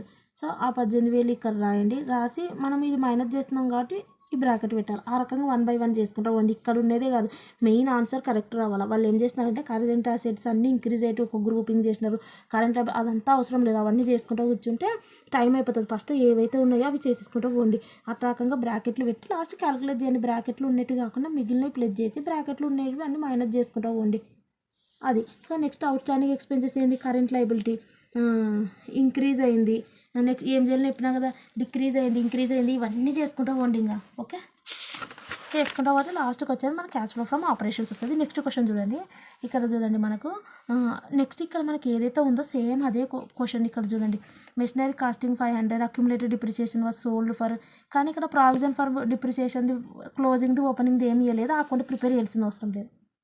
సో అంటే ఫస్ట్ మనం ఏం చేయాలంటే మెషినరీది ఇక్కడ ఎంత 4,500, కానీ ఇక్కడ వీళ్ళు ఏం చేసినారు చూడండి, ప్రిపేర్ చేయాల్సిన అవసరం లేదు కానీ ఇక్కడ ఇవ్వలేదు, అందుకు మనం ప్రిపేర్ చేయాల్సిన అవసరం లేదు అనుకున్నాం, కానీ ఆ ప్రాబ్లం ఫర్ డిప్రిసియేషన్ ఇక్కడ పెట్టినారు కాబట్టి ఇప్పుడు మళ్ళీ అది ప్రిపేర్ చేయాల్సిందే. సో చూడండి, ఈ ప్రాబ్లం ఫర్ డిప్రిసియేషన్ ఓపెనింగ్ది, ప్రాబ్లం ఫర్ డిప్రిసియేషన్ క్లోజింగ్, ఇక్కడ పెట్టేది ఇక్కడ పెట్టినారు అంతే, సేమ్ యాస్టేజ్ ప్రొసీజరు. ఇదేమో ఈ రెండింటిని యాడ్ చేసి ఓపెనింగ్ది రాస్తాం, ఈ రెండింటిని యాడ్ చేసి క్లోజింగ్కి రాస్తాం. ఓకే, ఓపెనింగ్ది రాస్తాం, క్లోజింగ్.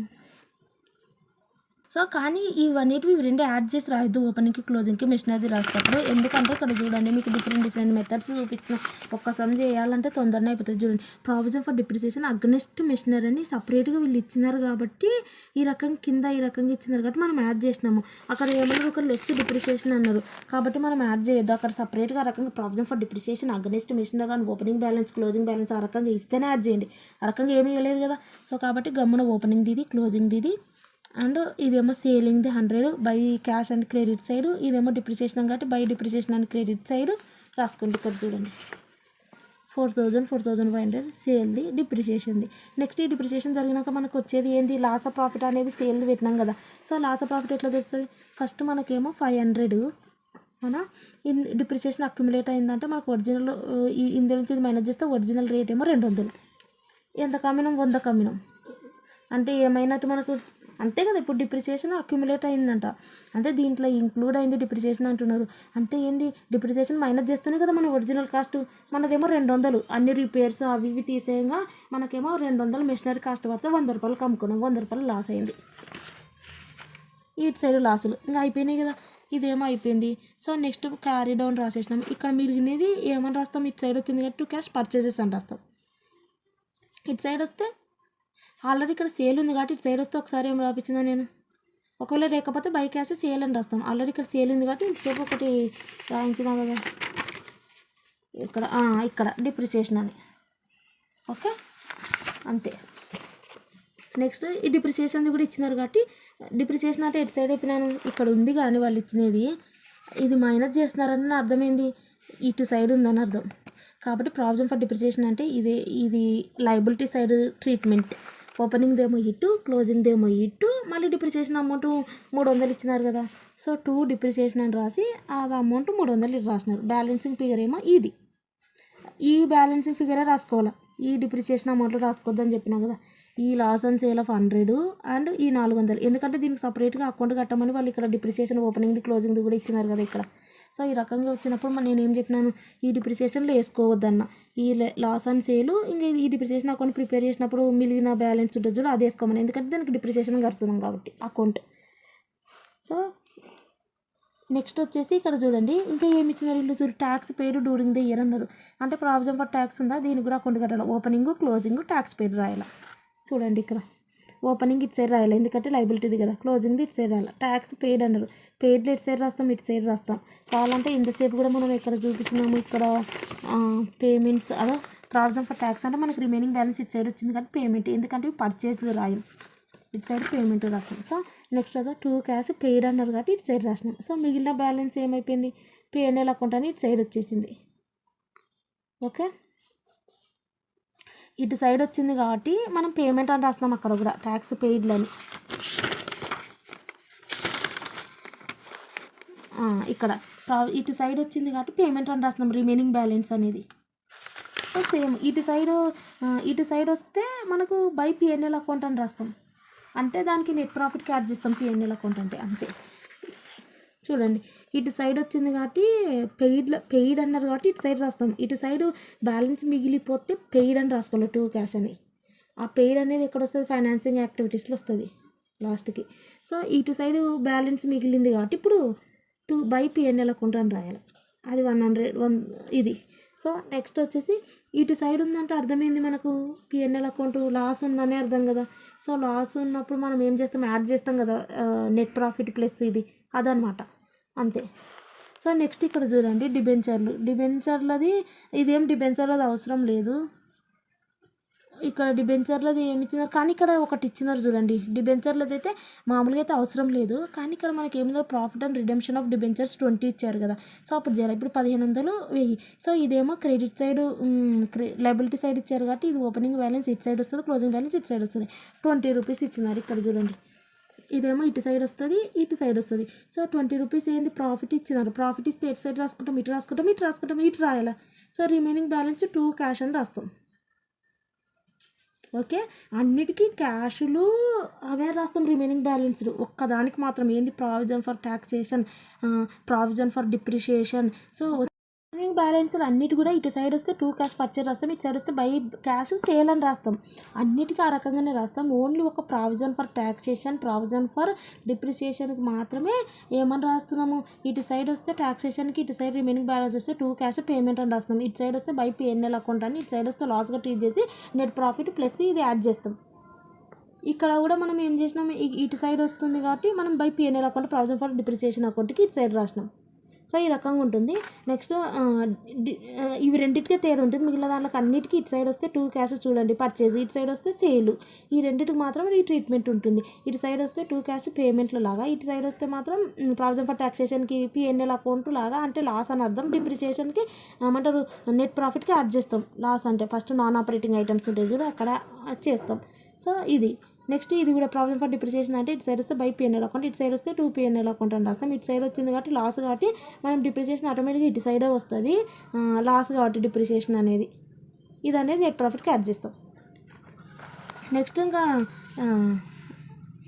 అన్నీ అయిపోయినాయి కదా, only profit and redemption of debentures అని వచ్చింది కాబట్టి ఇది అనేది ప్రాఫిట్ వస్తే ఇటు సైడ్ రాసుకుంటాం కాబట్టి మనం ఇక్కడ రాసుకున్నాము. ఒకవేళ ఇది రాకపోతే డిబెంచర్ అకౌంట్ ప్రిపేర్ చేయాల్సిన అవసరం లేదు, అది వచ్చింది కాబట్టి మనం ప్రిపేర్ చేసినాము. నెక్స్ట్ అనేది మనం సమ్స్లోకి వెళ్దాం. ఫస్ట్ వచ్చేసి cash flow from operating activities. ఇక్కడ చూడండి పిఎన్ఎల్ అకౌంట్ ఇది ఉంది, ఈ రెండింటిని మైనస్ చేస్తే వచ్చేది మనకు net profit PNL account. Okay, ఇది నెక్స్ట్ వచ్చేసరికి ఇక్కడ మనకి ఇంకా ఏమేమి ఉంటాయి ఒకసారి మీరు చూసుకోండి. ఇక్కడ చూసుకోవాలి మనం ఫస్ట్. మనకు వచ్చేసి ఫస్ట్ దాంట్లో వచ్చేసి లాస్ అండ్ సేలు ఇది.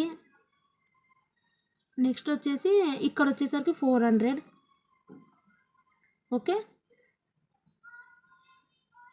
ఇది ఇది ఇది బ్యాలెన్సింగ్ ఫిగర్ కదా ఇది. సో ఇవి వస్తాయి అన్నమాట. సో ఒకసారి చూడండి ఏమేమి వస్తాయని చెప్పిన అంటే చూడండి, loss and sale of machinery and balancing figure provision for taxation PNL account. ఇటు సైడ్ వచ్చింది కాబట్టి లాస్ కాబట్టి యాడ్ చేసుకోవాలని చెప్పిన కదా ఇది. అండ్ ఇంతవరకు 100 అదో ఇది అండ్ డిప్రిసియేషన్ది కూడా నేను ఏం చెప్పిన బ్యాలెన్సింగ్ ఫిగర్ ఇది రాసుకోమన్నా, ఎందుకంటే అకౌంట్ ప్రిపేర్ చేస్తున్నాం కాబట్టి ఇది రాసుకోవద్దన్న. సో ఈ 400. నెక్స్ట్ ప్రపోజ్డ్ డివిడెంట్ అన్నారు. సో ఇక్కడ మనకి ఇవన్నీ అయిపోయినాయి. ఇంకా డివిడెంట్లు అంటే ఇటు సైడ్ చూసుకోవాలా.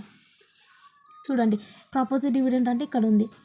ఓకే, ఈ ప్రపోజ్డ్ డివిడెంట్ అనేది ఇప్పుడు ఎప్పుడైనా ఒకటి గుర్తుపెట్టుకోండి. ఇట్లా ప్రపోజ్డ్ డివిడెంట్లు అవి వచ్చినప్పుడు వీళ్ళు ఏం చేసిన కరెంట్ ఇయర్ ఏంది మనకు 2019 2020 కదా, ఇది ప్రీవియస్ ఇయర్ కదా. సో కరెంట్ ఇయర్ ఇట్లా డివిడెంట్లు వచ్చినప్పుడు మనం కరెంట్ ఇయర్ ప్రీవియస్ ఇయర్ ఈ రకంగా ఇచ్చినప్పుడు కరెంట్ ఇయర్ డివిడెంట్ అనేది తీసుకోవాలా. అది 200 తీసుకోవాల్సి ఉంటుంది. ఇవన్నీ కూడా మనకు లాసులే కాబట్టి యాడ్ చేయాల్సి ఉంటుంది. ఇంకా ప్రాఫిట్లు ఏవి రాలేదు ఇంతవరకు మనకి ఈ సమ్లో. సో కాబట్టి ఇవన్నీ మన క్లాస్లే కాబట్టి వీటన్నిటిని యాడ్ చేసి అండ్ ఇది యాడ్ చేస్తే ఇది వస్తుంది. ఇది బిఫోర్ వర్కింగ్ క్యాపిటల్ చేంజెస్. అదొకటి గుర్తుపెట్టుకొని డివిడెంట్ వచ్చినప్పుడు మనం ఏం చేయాలంటే కరెంట్ ఇయర్ది తీసుకోవాల్సి ఉంటుంది. ఆ కరెంట్ ఇయర్ది ఇది. నెక్స్ట్ వచ్చేసరికి మనం ఇంక్రీజ్లు డిక్రీజ్లు ఏవేవి చూసుకోండి. కరెంట్ అసెట్లు కరెంట్ లయబిలిటీస్ మాత్రమే. ఇది కరెంట్ అసెట్, ఇది కరెంట్ అసెట్. ఇటు సైడ్ చూస్తే కరెంట్ లయబిలిటీస్ వచ్చేసి చూడండి ఈక్విటీస్ లాంగ్ టర్మ్దే, షేర్ ప్రీమియం అంటే కూడా ఈక్విటీ షేర్కి సంబంధించిన లాంగ్ టర్మ్దే, పిఎన్ఎల్ అకౌంట్ డిబెంచర్లు లాంగ్ టర్మ్ లయబిలిటీసే, ప్రాఫిట్ అండ్ రిడెంప్షన్ ఆఫ్ ఈ డిబెంచర్లు లాంగ్ టర్మ్దే, క్రెడిటర్స్. సో ఓన్లీ ఇది మాత్రమే కరెంట్ లయబిలిటీ వస్తుంది. దీనికి అకౌంట్ ప్రిపేర్ చేసినా కాబట్టి అవసరం లేదు. ఈ ప్రపోజ్డ్ డివిడెంట్ ఇది కూడా మనం కరెంట్ ఇయర్ది ఇక్కడ తీసుకోవాల్సి ఉంటుంది, యాడ్ చేయాల్సి ఉంటుంది నెట్ ప్రాఫిట్కి, అంతే. ఓన్లీ ఇది ఒకటి మాత్రమే వచ్చింది. సో అదొక ఇది అండ్ ఇవి రెండు. సో ఇవి ఆల్రెడీ చెప్పినా కదా, ఆ రకంగా చేస్తే మనకు cash flow from operating activities before tax వస్తుంది. ఇక్కడ మనం ట్యాక్స్ పే చేసిన అన్నారు కదా డ్యూరింగ్ ది ఇయర్ 600. సో అదనేది మైనస్ చేయాల్సి ఉంటుంది. చేస్తే మనకు cash flow from operating activities వస్తుంది. ఆల్రెడీ మన ప్రొఫార్మా కూడా చూడండి, less income tax paid minus ఉంది కదా, ఇక్కడ ఇది మైనస్ చేస్తే మనకు ఆపరేటింగ్ యాక్టివిటీ వస్తుంది. సో కాబట్టి ఇది ఒకటి మనం ట్యాక్స్ పేడ్ అనేది మేనేజ్ చేయాలి. మెయిన్ ప్రొఫార్మా పర్ఫెక్ట్గా చూసుకోండి. ప్రొఫార్మా పర్ఫెక్ట్గా చూసుకొని ఏది వచ్చినప్పుడు ఏ రకంగా ప్రిపేర్ చేయాలనేది ప్రొసీజర్ గుర్తుపెట్టుకోండి. ప్రావిజన్ ఫర్ డిప్రిసియేషన్ వచ్చినప్పుడు ఏం చేయాలా, మెషినరీ అకౌంట్ వచ్చినప్పుడు ఏం చేయాలా, అండ్ ప్రావిజన్ ఫర్ ట్యాక్స్ వస్తే ఏం చేయాలా, నెక్స్ట్ ఇట్లా ట్యాక్స్ పేడ్లు వస్తే దీని తర్వాత ఇది మైనస్ చేసుకోవాలి కదా ఆ రకంగా. నెక్స్ట్ ఇట్లా ప్రపోజ్డ్ డివిడెంట్లు వస్తే కరెంట్ ఇయర్ది అనేది ఈ నెట్ ప్రాఫిట్లోకి యాడ్ చేసుకోవాలి. సో ఈ రకంగా మెయిన్ పాయింట్స్ అనేది నోట్ చేసుకున్నారంటే మీరు ఈజీగా చేయగలుగుతారు. ఇది అనేది ఆపరేటింగ్ యాక్టివిటీ. నెక్స్ట్ ఇన్వెస్టింగ్ యాక్టివిటీస్లో పర్చేజ్లు సేల్లు వస్తాయి. ఇక్కడ చూసుకొని పర్చేజ్లు సేల్ ఎన్ని ఉన్నాయో. సో చూస్తే ఇక్కడ పర్చేజ్ ఒకటి ఉంది 1000 అండ్ సేల్ 100 ఉంది. పర్చేజ్ అంటే మనం మైనస్ చేసుకోవాలి. ఇక్కడ ఇది సేలు. నెక్స్ట్ వచ్చేసి ఇది పెయిడ్ ఇక్కడ ఉంది. ఎంత ఉంది 48 ఉంది. కానీ ఇది అనేది మనకు డిబెంచర్ అనేది ఏంది ఈ డిబెంచర్లు షేర్లు ఇవన్నీ కూడా ఫైనాన్సింగ్ యాక్టివిటీస్లో వస్తాయి. ఇక్కడ ఏంటంటే cash flow from investing activities అంటే ఓన్లీ మెషినరీ ఫిక్స్డ్ అసెట్లు వస్తాయి. ఏమంటారు ఎలక్ట్రానిక్ డిబెంచర్లు ఇవి రావు. అంటే షేర్ క్యాపిటల్ ఇవన్నీ ఓన్లీ ఏమంటారు మనం బిజినెస్లో ఏవైతే ఇవన్నీ ఏవైతే అవసరమో వేటికైతే పెట్టుబడి పెడుతున్నామో అవి వస్తాయి అన్నమాట. ఈ యొక్క బిజినెస్ రన్ కావడానికి మెషినరీలు ఇవి అవసరంగా వస్తాయి. ఈ షేర్ క్యాపిటల్ డిబెంచర్లు ఇవన్నీ కూడా డిబెంచర్లు ఏంది మనం అప్పు తెచ్చుకుంటున్నాం బిజినెస్ రన్ కావడానికి. కానీ ఆ బిజినెస్ రన్ కావడానికి మనము ఆ అప్పు తెచ్చుకొని వస్తువులు కొంటుంటాం చూడు అవి వస్తాయి. ఓకే, ఇవన్నీ కూడా షేర్ క్యాపిటల్ ఇవన్నీ కూడా అప్పు తెచ్చుకునే ఇంగ్రీడియంట్స్ అనమాట. సో ఇవి వస్తువులు. సో బిజినెస్ రన్ కావడానికి మనం ఏమైతే కొంటున్నామో అవి మాత్రమే ఇన్వెస్టింగ్ యాక్టివిటీస్లో వస్తాయి. సో ఇప్పుడు ఈ మెషినరీ అవన్నీ అప్పు తెచ్చుకునేటివి అనమాట. ఇవి కొనడానికి ఏవైతే కొనడానికి తెచ్చుకుంటున్నామో ఆ కొనేటివి ఇక్కడ వస్తాయి. సేల్ ఇక్కడ అంటే ఆటోమేటిక్గా ఏమొస్తుంది సేల్ ఆఫ్ మెషినరీ 100 వస్తుంది. ఇంకేమున్నాయి ఇక్కడ మనకు? ఓకే, ఇది ఒకటే ఉంది. ఓకే, నెక్స్ట్ ఇక్కడ చూడండి ఇక్కడ ఏమన్నా ఉన్నాయో చూసుకుందాం. ఒక మెషినరీ ఆల్రెడీ ప్రిపేర్ చేసినాం కాబట్టి అయిపోయింది. నెక్స్ట్ ఏంది ఇది. సో అప్పు తెచ్చుకునేవి రావు ఫైనాన్స్లు వస్తాయి. ఫైనాన్స్ అంటే ఎక్కడెక్కడ నుంచి అప్పు తెచ్చుకుంటున్నాం, షేర్స్ నుంచి ఎంత తెచ్చుకుంటున్నాం, డిబెంచర్ల నుంచి ఎంత తెచ్చుకుంటున్నాం అవి అక్కడ వస్తాయి. ఇక్కడ వచ్చేసి మనం అప్పు తెచ్చుకొని ఏమేమి కొంటున్నాం ఫిక్స్డ్ అసెట్లు అనేవి ఇక్కడ వస్తాయి క్యాష్ ఫ్లో ఫ్రమ్ ఇన్వెస్టింగ్ యాక్టివిటీస్లో. ఇప్పుడు ఇది ఆల్రెడీ అయిపోయింది కాబట్టి మెషినరీది అవసరం లేదు. నెక్స్ట్ ల్యాండ్ అనేది ఏమైపోయింది ఇంక్రీజ్ అయిందంటే మనం పర్చేజ్ చేసినట్టు అర్థం. అంటే 500 ఎక్కువ పర్చేజ్ చేసినట్టు. సో ఆ పర్చేజ్ 500 ఇక్కడ చూడండి అదని బ్రాకెట్ పెట్టుకోవాలి ఎందుకంటే మనం మనీ పెడుతున్నాం కాబట్టి. సో నెక్స్ట్ వచ్చేసి ఇన్వెస్ట్మెంట్స్ అంటే ఏంది 200 ఉంది, ఇక్కడేమో 350 ఉంది. అంటే ఇంకా ఎక్కువ మనం ఇన్వెస్ట్మెంట్ చేస్తున్నాం డిఫరెంట్ దాంట్లో మన బిజినెస్కి అవసరమయ్యే దాంట్లో. సో కాబట్టి మనం చేస్తున్నాం కాబట్టి మన మనీ డిడక్ట్ అవుతుంది కాబట్టి బ్రాకెట్ పెట్టుకోవాల్సి వస్తుంది 150. నెక్స్ట్ ఇక్కడ చూడండి ఇంకా ఇక్కడ అయిపోయినాయి కదా. నెక్స్ట్ ఇక్కడ చూడండి ల్యాండ్ అయిపోయింది, ఇన్వెస్ట్మెంట్స్ అయిపోయింది, మెషినరీ అనేది అకౌంట్ ప్రిపేర్ చేసినాం కాబట్టి అక్కడ ఉన్న సేలులు అక్కడ మెషినరీలో అకౌంట్లో ఉన్నట్టు వేసేసుకున్నాం కదా. సో ఇది అయిపోయింది ఇవేమో కరెంట్ అసెట్లు. నెక్స్ట్ ఇటు సైడ్ చూడండి, ఇటు సైడ్ చూస్తే మనకి ఇంకా ఇక్కడ చూస్తే మనకి ఏమున్నాయి ప్రపోజ్డ్ క్రెడిటార్స్ ఇక్కడ చూడండి ఇవన్నీ కూడా మనం ఇంగ్రీడియంట్స్ ఫైనాన్స్ తెచ్చుకునేటివి. సో ఇవే ఉన్నాయి. నెక్స్ట్ ఇక్కడ చూడండి సో ఇంకా ఈ 3నే ఉన్నాయి కదా. ఈ పర్చేస్ ఆఫ్ మెషినరీ అంటే ఇక్కడ కరెక్ట్ చూసుకోండి. ఇక్కడ సేల్ది చూడండి అందుకే బ్రాకెట్లో కరెక్ట్ రాయాలి సేలు. ఇక్కడైనా బ్రాకెట్లో ఇక్కడ ఏంది బ్యాలెన్సింగ్ ఫిగర్ పర్చేజ్ ఇటు సైడ్ వచ్చింది. సో ఇది రాసుకోవాలి. అందుకే ఇక్కడ సేలులు పర్చేజ్లు ఏమున్నాయి అనేది బ్రాకెట్లో పర్ఫెక్ట్ రాసుకోవాలా. అవి తొందరగా తీసేసుకొని ఇక్కడ పెట్టుకోవాలి. తర్వాత ఇక్కడ ఏమున్నాయి అనేది చూసుకోవాలా. మన యొక్క ఇన్వెస్టింగ్ ఇంకా ఏవి ల్యాండ్లు ఫిక్స్డ్ అసెట్లు ఏమున్నాయి అనేది ఇక్కడ చూసుకోవాల్సి ఉంటుంది. సో అవన్నీ చేస్తే మన cash flow from investing activities వస్తుంది. ఈ బ్రాకెట్లో ఉండేవి ఫస్ట్ ఇందులో నుంచి బ్రాకెట్లో ఉండేవి మైనస్ చేస్తే మైనస్ ఉంటుంది కాబట్టి బ్రాకెట్ పెట్టుకోవాల్సి వస్తుంది. ఇది investing activities. Next financing activities అంటే ఎక్కడెక్కడ మనం వీటిని కొనడానికి ఎక్కడెక్కడ అప్పు తెచ్చుకున్నామో అవన్నీ ఫైనాన్సింగ్ యాక్టివిటీస్ అంటారు. మనం ఇక్కడ చూసుకోవాల్సి ఉంటుంది లయబిలిటీస్లో అంటే మెయిన్ ఇక్కడ చూడండి ఈ షేర్స్. సో షేర్స్ నుంచి మనము 3000 ఉన్నది ఏమైపోయింది 4000 అంటే ఇంకొక 1000 ఏమంటారు తెచ్చుకున్నాము. 1000 అంటే 1000 కోట్లు కావచ్చు, వీళ్ళు ఇక్కడ ఏం మెన్షన్ చేయలేదు కానీ. సో మనం తెచ్చుకోవడం వల్ల మనకి ఏమైపోయింది మనకు బిజినెస్కి మనీ వస్తుంది కాబట్టి ఇంకా మనం సమ్ డెవలప్మెంట్స్ అనేది ఎక్కువ ఎక్విప్మెంట్స్ ఇవన్నీ కూడా మనం కొనొచ్చు. కాబట్టి మనకు మనీ వస్తుంది కాబట్టి మనం యాడ్ చేసుకోవాలి. సో అంటే ఇష్యూ ఆఫ్ ఈక్విటీ షేర్స్ అంటారు వాటిని. ఇంకెక్కువ ఇష్యూ చేసినాం 3000 ఉండేది 4000 షేర్స్ ఇష్యూ చేసినాం. సో 1000 షేర్స్ మనకు లాభం కదా మనీ వస్తుంది కదా. సో కాబట్టి మనము ఇష్యూ ఆఫ్ ఈక్విటీ షేర్స్ వచ్చేసి మనం 1000 షేర్స్ రాసుకోవాలి. కానీ ఇక్కడ మనకి ఏమైపోయిందంటే 1000 షేర్స్ కాదు. సో 1000 షేర్స్ కాదు షేర్ ప్రీమియం కూడా 100 వచ్చింది. సో కాబట్టి సపరేట్ రాసుకోండి. ఇష్యూ ఆఫ్ షేర్స్ అనేది 1000 రాసుకోండి. నెక్స్ట్ ఇక్కడ షేర్ ప్రీమియం నుంచి కూడా మనం తెచ్చుకున్నాం పైసలు. ఎంత తెచ్చుకున్నాం ఇక్కడ ఏం లేదు, ఇక్కడ 100 రూపాయలు తెచ్చుకున్నాం. అంటే ఇష్యూ ఆఫ్ షేర్ ప్రీమియం అని ఇంకోటి రాసుకొని 100 రూపాయలు రాసుకోండి. వీళ్ళు కలిపి రాసుకున్నారు. ఓకే అంతే ఏం లేదు ఇక్కడ. నెక్స్ట్ ఏంటి ఇవి 2 అయిపోయినాయి. ఇంకెక్కడి నుంచి అప్పు తెచ్చుకున్నాం P&L అకౌంట్ అంటే ఇక్కడ రాసేది. డిబెంచర్ల నుంచి కూడా అప్పు తెచ్చుకున్నాం. ఎంత తెచ్చుకున్నాము ఇక్కడ అప్పు తెచ్చుకోలేదు, అప్పు తగ్గిందంటే కట్టేసినాం అనమాట. సో 1500 ఉంది, 1000 రూపాయలు అంటే 500 కట్టేసినాం. సో మన ఆర్గనైజేషన్ నుంచి మనీ పోతుంది కాబట్టి 500 రిడెంప్షన్ అంటారు, లేకపోతే రీపేమెంట్ అంటాం. So redemption repayment of debentures. So ఇక్కడ 480, కానీ దీనికి సంబంధించి మనం అకౌంట్ అనేది ప్రిపేర్ చేసినాం కదా, ఇది ఒక్కటి ఉంటే ఆ రకంగా చేసుకోవాలి రిడమ్షన్ అని 500 వస్తుంది. కానీ profit and redemption of debentures అని ఇది వస్తే మనము ఈ రకంగా దీనికి కనెక్షన్ వచ్చింది కాబట్టి మనం అకౌంట్ ప్రిపేర్ చేసినాం కదా, ఆ అకౌంట్ ప్రిపేర్ చేసినది చూసుకోవాలి. ఆ అకౌంట్ ప్రిపేర్ చేసినది మనం చూసుకుంటే ఇక్కడ ఏమైంది, ఓపెనింగ్ది ఇక్కడ, క్లోజింగ్ది ఇక్కడ, ప్రాఫిట్ అనేది ఇటు సైడ్ రాసుకుంటాం కదా, రాసుకుంటే ఇక్కడ బ్యాలెన్సింగ్ ఫిగర్ ఎంత వచ్చింది, 480 వచ్చింది. ఇటు సైడ్ వచ్చింది కాబట్టి మనం ఏమనుకుంటాం, అప్పుడు ఆటోమేటిక్గా దీన్ని పర్చేజ్గా ట్రీట్ చేస్తాం. ఈ రూల్ అప్లికబుల్ కాదు, ఎందుకంటే అకౌంట్ ప్రిపేర్ చేసినాం కాబట్టి అకౌంట్ రూల్ అప్లికబుల్ అవుతుంది. అకౌంట్ రూల్ అప్లికబుల్ ఏంది, ఇటు సైడ్ వస్తే క్యాష్లో పర్చేజ్లో అని అర్థం. పర్చేజ్ చేసినామంటే అర్థమైంది మన దగ్గర నుంచి పోతుంది అంటే బ్రాకెట్ యాడ్ చేయాలి అంతే, 480. ఓకే, అదే ఒకసారి కరెక్ట్ చూసుకోవాలి మీరు. నెక్స్ట్ వచ్చేసి ఇక్కడ చూడండి ఇంకా ఏమున్నాయి, అప్పులు తెచ్చుకునేవి ఇక్కడ నుంచి తెచ్చుకుందాం, ఇక్కడ నుంచి తెచ్చుకుందాం, ఇక్కడ నుంచి తెచ్చుకుందాం. దీనికి కనెక్షన్ ఉంది కాబట్టి ఇవి రెండు కంపారిజన్ చేయకుండా ఈ అకౌంట్లో ఏది చేసేసుకుందాం.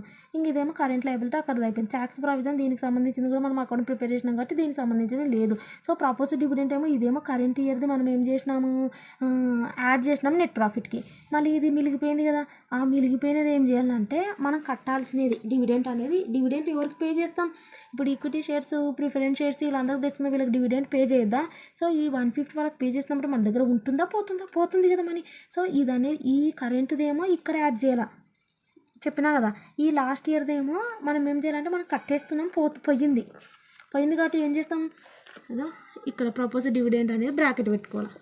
సో ఈ రకంగా చేసుకుంటే మన cash flow from financing activities వస్తుంది. ఇంకా నెక్స్ట్ A+B+C అన్నీ యాడ్ చేస్తే ఇది వస్తుంది.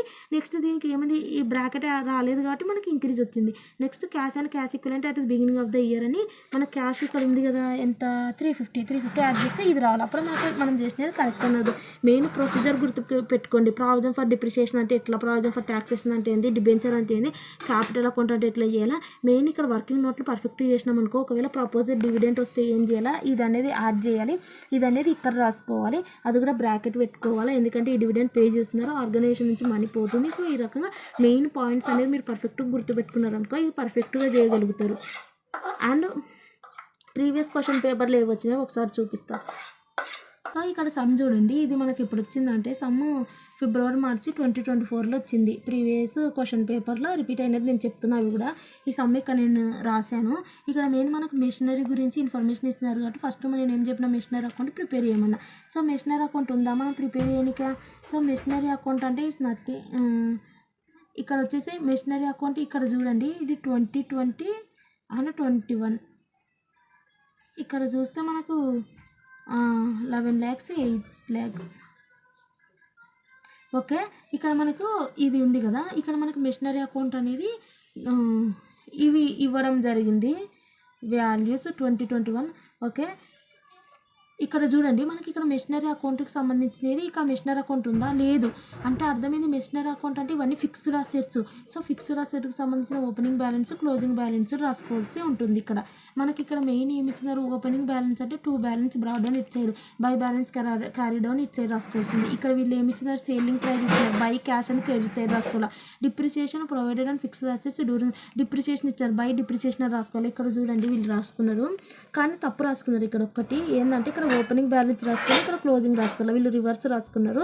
సో ఓపెనింగ్ బ్యాలెన్స్ ఎంత మనకు 11 lakhs, సో క్లోజింగ్ బ్యాలెన్స్ ఎంత 8 lakhs, రివర్స్ రాసుకున్నారు వీళ్ళు. 11 lakhs ఇటు పోతుంది, ఇటు సైడ్ ఇది పోతుంది. మిగిలినవన్నీ సేల్ ఎంత 65,000 యాస్టీస్ రాసుకున్నారు. డిప్రిసియేషన్ ఎంత మనం ఇటు సైడే కదా, నేను ఎక్కడ చెప్పినాను ఇక్కడ చెప్పినాను. సో నెక్స్ట్ మనకు లాస్ ఆఫ్ ప్రాఫిట్ అనేది చెక్ చేసుకోవాలి కదా, ఎట్లా చెక్ చేసుకోమన్నా 80,000 అంటే 65,000 అమ్ముకున్నారంటే మనకి ఎంత లాస్ ఉన్నట్టు, 15,000 లాస్ వచ్చింది. బై P&L అకౌంట్ బ్రాకెట్లో లాస్ అని రాసుకోవాల్సి ఉంటుంది. చూడండి, బై P&L అకౌంట్ లాస్ అని రాసుకోవాల్సింది. ఒకటి ఇక్కడ ఓపెనింగ్ రాసుకోవాలి, క్లోజింగ్ రాసుకోవాలి. ఇది ఒక్కటి వాళ్ళు బ్యాలెన్స్ మిస్టేక్ చేసినారు, మిగిలినవన్నీ పర్ఫెక్ట్గా చేసినారు. ఇక్కడ సేల్ రాసుకోవాలి, డిప్రిసియేషన్ రాసుకోవాలి, లాస్ వచ్చింది కాబట్టి ఇక్కడనే రాసుకోవాలి. సో నెక్స్ట్ అనేది మనం టోటల్ చేస్తే ఇటు సైడ్ వచ్చిందట, ఇటు సైడ్ వస్తే మనం ఏం రాయాలి, పర్చేజ్ అని రాయాల్సి ఉంటుంది. ఇది సో దీని గురించి ఇంకా అయిపోయింది కాబట్టి మనం మళ్ళీ ఇది చూడాల్సిన అవసరం లేదు. దీనికి సంబంధించినవి చూసేటప్పుడు క్యాష్ ఫ్లో ఫ్రమ్ ఇన్వెస్టింగ్ యాక్టివిటీస్లా ఇక్కడ పర్చేజ్లు సేల్లు చూసుకోవాలి, మళ్ళీ పెరిగిందా తరిగిందా అనేది చూడొద్దు ఇన్వెస్టింగ్ యాక్టివిటీస్లా. ఓకే, నెక్స్ట్ ఇక్కడ ఇవన్నీ ఏంది, మళ్ళీ కరెంట్ అసెట్స్ అక్కడ వస్తుంది. ఓకే, ఇక్కడ కరెంట్ లయబిలిటీస్ ఏంది, మనకు కరెంట్ లయబిలిటీస్ అంటే ఇది ఒకటి వస్తుంది. ఇక్కడ మనకు ఫస్ట్ది ఏంటి, నెట్ ప్రాఫిట్ యాడ్ చేయాలి కదా, నెట్ ప్రాఫిట్ ఇవ్వలేదు. నెట్ ప్రాఫిట్ అంటే ఏంటంటే సర్ప్లస్ అంటే నెట్ ప్రాఫిట్ అని అర్థం. Income and expenditure account prepare చేసేటప్పుడు మనకు వచ్చేది సర్ప్లస్ కదా, రిసిప్ట్స్ అండ్ పేమెంట్ అకౌంట్ వచ్చి మనకు డిగ్రీ సర్ప్లస్ అంటే ఇది 2 lakhs 1,10,000. సో ఈ రెండింటిని మైనస్ చేస్తే మనకు వచ్చేది నెట్ ప్రాఫిట్ 90,000. సో 90,000 అంటే ఫస్ట్ నుంచి చూపించుకుంటూ వెళ్తా చూడండి. అదో ఫస్ట్ 90,000 వచ్చింది మనకు సమ్ చేసినప్పుడు 2 lakhs డిప్రిసియేషన్ వచ్చింది 15,000. ఇవి యాడ్ చేయాలి కదా ఈ రెండింటిని. నెక్స్ట్ అనేది కరెంట్ అసెట్స్ కరెంట్ లయబిలిటీస్ చేస్తే మనకు నెట్వర్కింగ్ అదే మన ఆపరేటింగ్ యాక్టివిటీస్ వస్తుంది. Cash flow from investing activities అది డయాగ్రామ్లో చూసుకోవాలి. అక్కడ ఇంకా ఇక్కడ మన దగ్గర ఏమైనా ఇన్ఫర్మేషన్ ఇక్కడ ఏమన్నా ఉంటే ఇక్కడ కూడా చూసుకోవాల్సి ఉంటుంది. And next cash flow from financing యాక్టివిటీస్లో ఈక్విటీ షేర్స్ అవి చూసుకోవాలి. ఏవి ఇది ఈక్విటీ షేర్స్ది లాంగ్ టర్మ్ బారోయింగ్స్ చూసుకోవాలి. ఇదేమో మనం కట్టేసినాం కాబట్టి మనకు బ్రాకెట్ పడుతుంది ఇక్కడేమో మనము ఇక్కడ కూడా కట్టేసినాం కాబట్టి ఇక్కడ బ్రాకెట్ పడుతుంది. చూడు ఇది ఉండేది ఇంత అయిందంటే 1 lakh బ్రాకెట్ పడుతుంది. ఇది కూడా లాంగ్ టర్మ్ బారోయింగ్స్ అంటే ఇంత ఉండేది ఇంత అయిందంటే ఇక్కడ కూడా బ్రాకెట్ పడుతుంది. అది చూసుకోండి. సో ఈ రకంగా మీరు చేసుకోండి ఈ సమ్ము. అండ్ ఇక్కడ ఇంకో సమ్ చూడండి. ఈ సమ్ వచ్చేసి మనకు February 2025 ఇవ్వడం జరిగింది. సమ్ చూడండి కదా February 2025 ఈ సమ్ అనేది ఇవ్వడం జరిగింది. సో ఈ సమ్ ఇక్కడ నేను డ్రా చేశాను, సమ్ అనేది రాశాను. ఒకసారి చూడండి. Land and building, plant and machinery, furniture ఇవన్నీ కూడా మనకి ఏంటివి ఫిక్స్డ్ ఇన్వెస్ట్మెంట్స్. సో ఇవన్నీ కూడా మనకు long term assets. Current assets అంటే ఇవి 2 వస్తుంది. ఇది క్యాష్ లాస్ట్కి వస్తుంది. ఇక్కడేమో మనకి ఇవన్నీ కూడా ఫైనాన్సింగ్ వచ్చేటివి ఇవేంటివి ఫస్ట్దేమో క్యాపిటల్. సో క్యాపిటల్ వచ్చింది కాబట్టి మనం ఇక్కడ క్యాపిటల్ అకౌంట్ ప్రిపేర్ చేయాల్సి ఉంటుంది. ఓకే క్యాపిటల్ వచ్చింది కదా. సో నెక్స్ట్ వచ్చేసి క్యాపిటల్ ప్రీమియం. జనరల్ రిజర్వ్ అనేది ఫస్ట్ ఏమంటారు అక్కడ చెప్పినా కదా ప్రొఫార్మా క్యాష్ ఫ్లో స్టేట్మెంట్ చేసేటప్పుడు జనరల్ రిజర్వ్ అనేది ఫస్ట్ స్టార్టింగ్లో వస్తుందని. ఈ రెండు డిఫరెన్స్ ఎంత 10,000. ఈ 10,000 అనేది మనకి ఎక్కడ వస్తుందంటే ఇక్కడ నేను ప్రొఫార్మా ఆల్రెడీ ఎక్స్ప్లెయిన్ చేయడం జరిగింది కదా. ఒకసారి చూడండి కదా. జనరల్ రిజర్వ్స్ వచ్చేసి గుడ్ విల్ రిటర్న్ ఆఫ్. ఇక్కడ కూడా జనరల్ రిజర్వ్స్ రిటర్న్ ఆఫ్ అంటే కూడా ఇక్కడ రాసుకోవాల్సి వస్తుంది. ఏదో ఇక్కడ స్టార్టింగ్లో increase in general reserves. Okay general reserves increase అయితే మనం ఇక్కడ రాసుకోవాల్సి ఉంటుంది. నెక్స్ట్ అదో ఇక్కడ అయిపోయింది. క్యాపిటల్ అకౌంట్ ప్రిపేర్ చేయాలి. By balance carry broad down to balance carry down. Next ఇక్కడ మనకు నెట్ ప్రాఫిట్ ఇచ్చినారు కదా. ఎంత ఇచ్చినారు నెట్ ప్రాఫిట్. ఈ రెండింటిని మేనేజ్ చేస్తే మనకు వచ్చేది ఎంత 7,000. ఓకే అటు సైడ్ రాసుకోవాల్సి ఉంది బై నెట్ ప్రాఫిట్ అనేది. ఇక్కడ మనకు డ్రాయింగ్స్ వస్తుంది. ఆ డ్రాయింగ్స్ వచ్చేసి మనం ఇక్కడ రాసుకోవాలా క్యాష్ ఫ్లో ఫ్రమ్ ఫైనాన్సింగ్ యాక్టివిటీస్లో డ్రాయింగ్స్ అంటే బ్రాకెట్ పెట్టుకోవాలి. సో ఆ రకంగా చూసుకోవాల్సి ఉంటుంది. Next 6% debenture. ఇది ఫైనాన్సింగ్ సంబంధించింది. ఇది వీళ్ళు ఏమన్నారంటే అక్యుములేటెడ్ డిప్రిసియేషన్ అన్నారు. సో ఈ అక్యుములేటెడ్ డిప్రిసియేషన్ అంటే దానికి సంబంధించిన ప్రావిజన్ ఫర్ డిప్రిసియేషన్ ఇది ఇచ్చినప్పుడు. కానీ ఇది వీటికి యాడ్ చేయాలని వాళ్ళు ఏం చెప్పలేదు. ఎక్కడ ప్లాంట్ అండ్ మెషినరీ వీటికి యాడ్ చేయాలని వాళ్ళు ఏం చెప్పలేదు. ఓన్లీ ఇవి ఇచ్చినారు అంతే. కాబట్టి ఇట్లా ఇచ్చినప్పుడు ఇంతసేపు ఒక ట్రీట్మెంట్ చెప్తుంది కదా అది అంటే ఏమంటారు depreciation provision for depreciation against machinery as అని కింద ఇన్ఫర్మేషన్ ఇస్తే వాటికి యాడ్ చేసుకున్నాం.